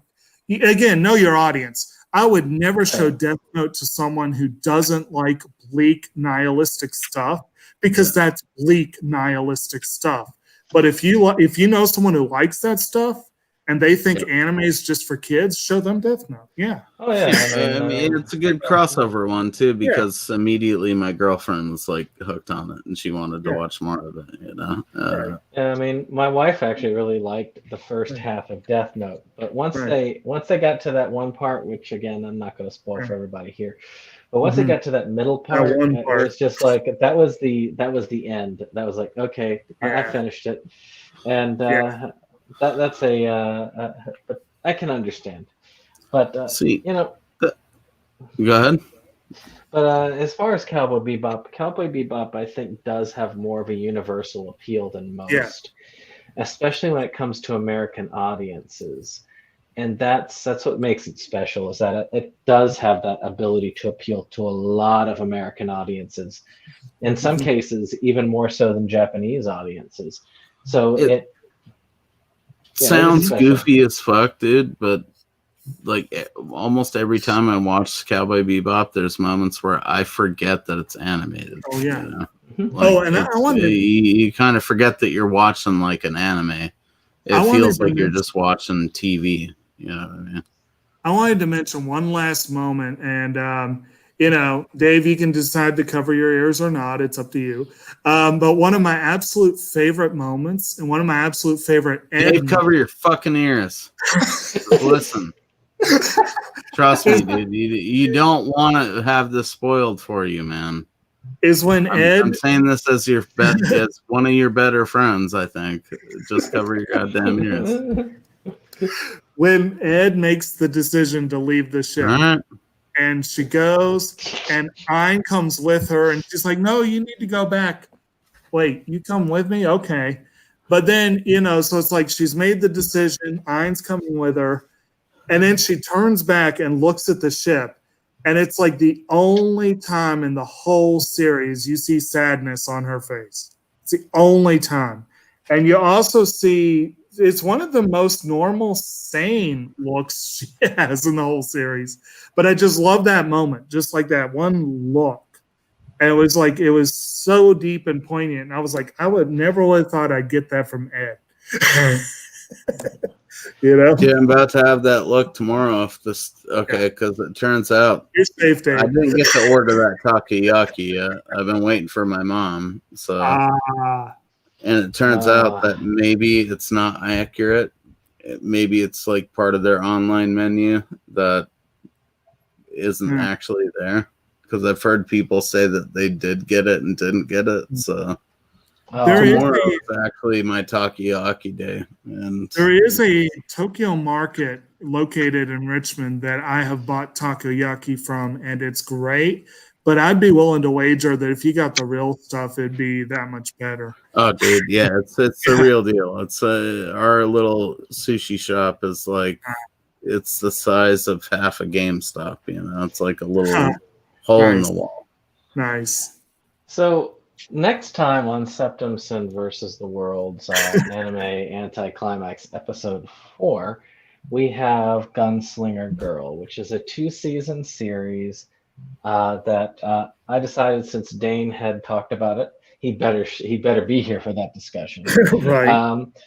But we'll be heading up that next. Of course, keep in touch with us. We've experienced some terrible technical difficulties, but we are 13 episodes through.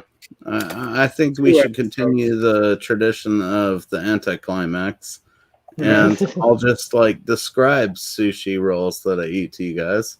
I never actually show them to you. You know, I think that'd be pretty fucking funny, but that's up to these guys.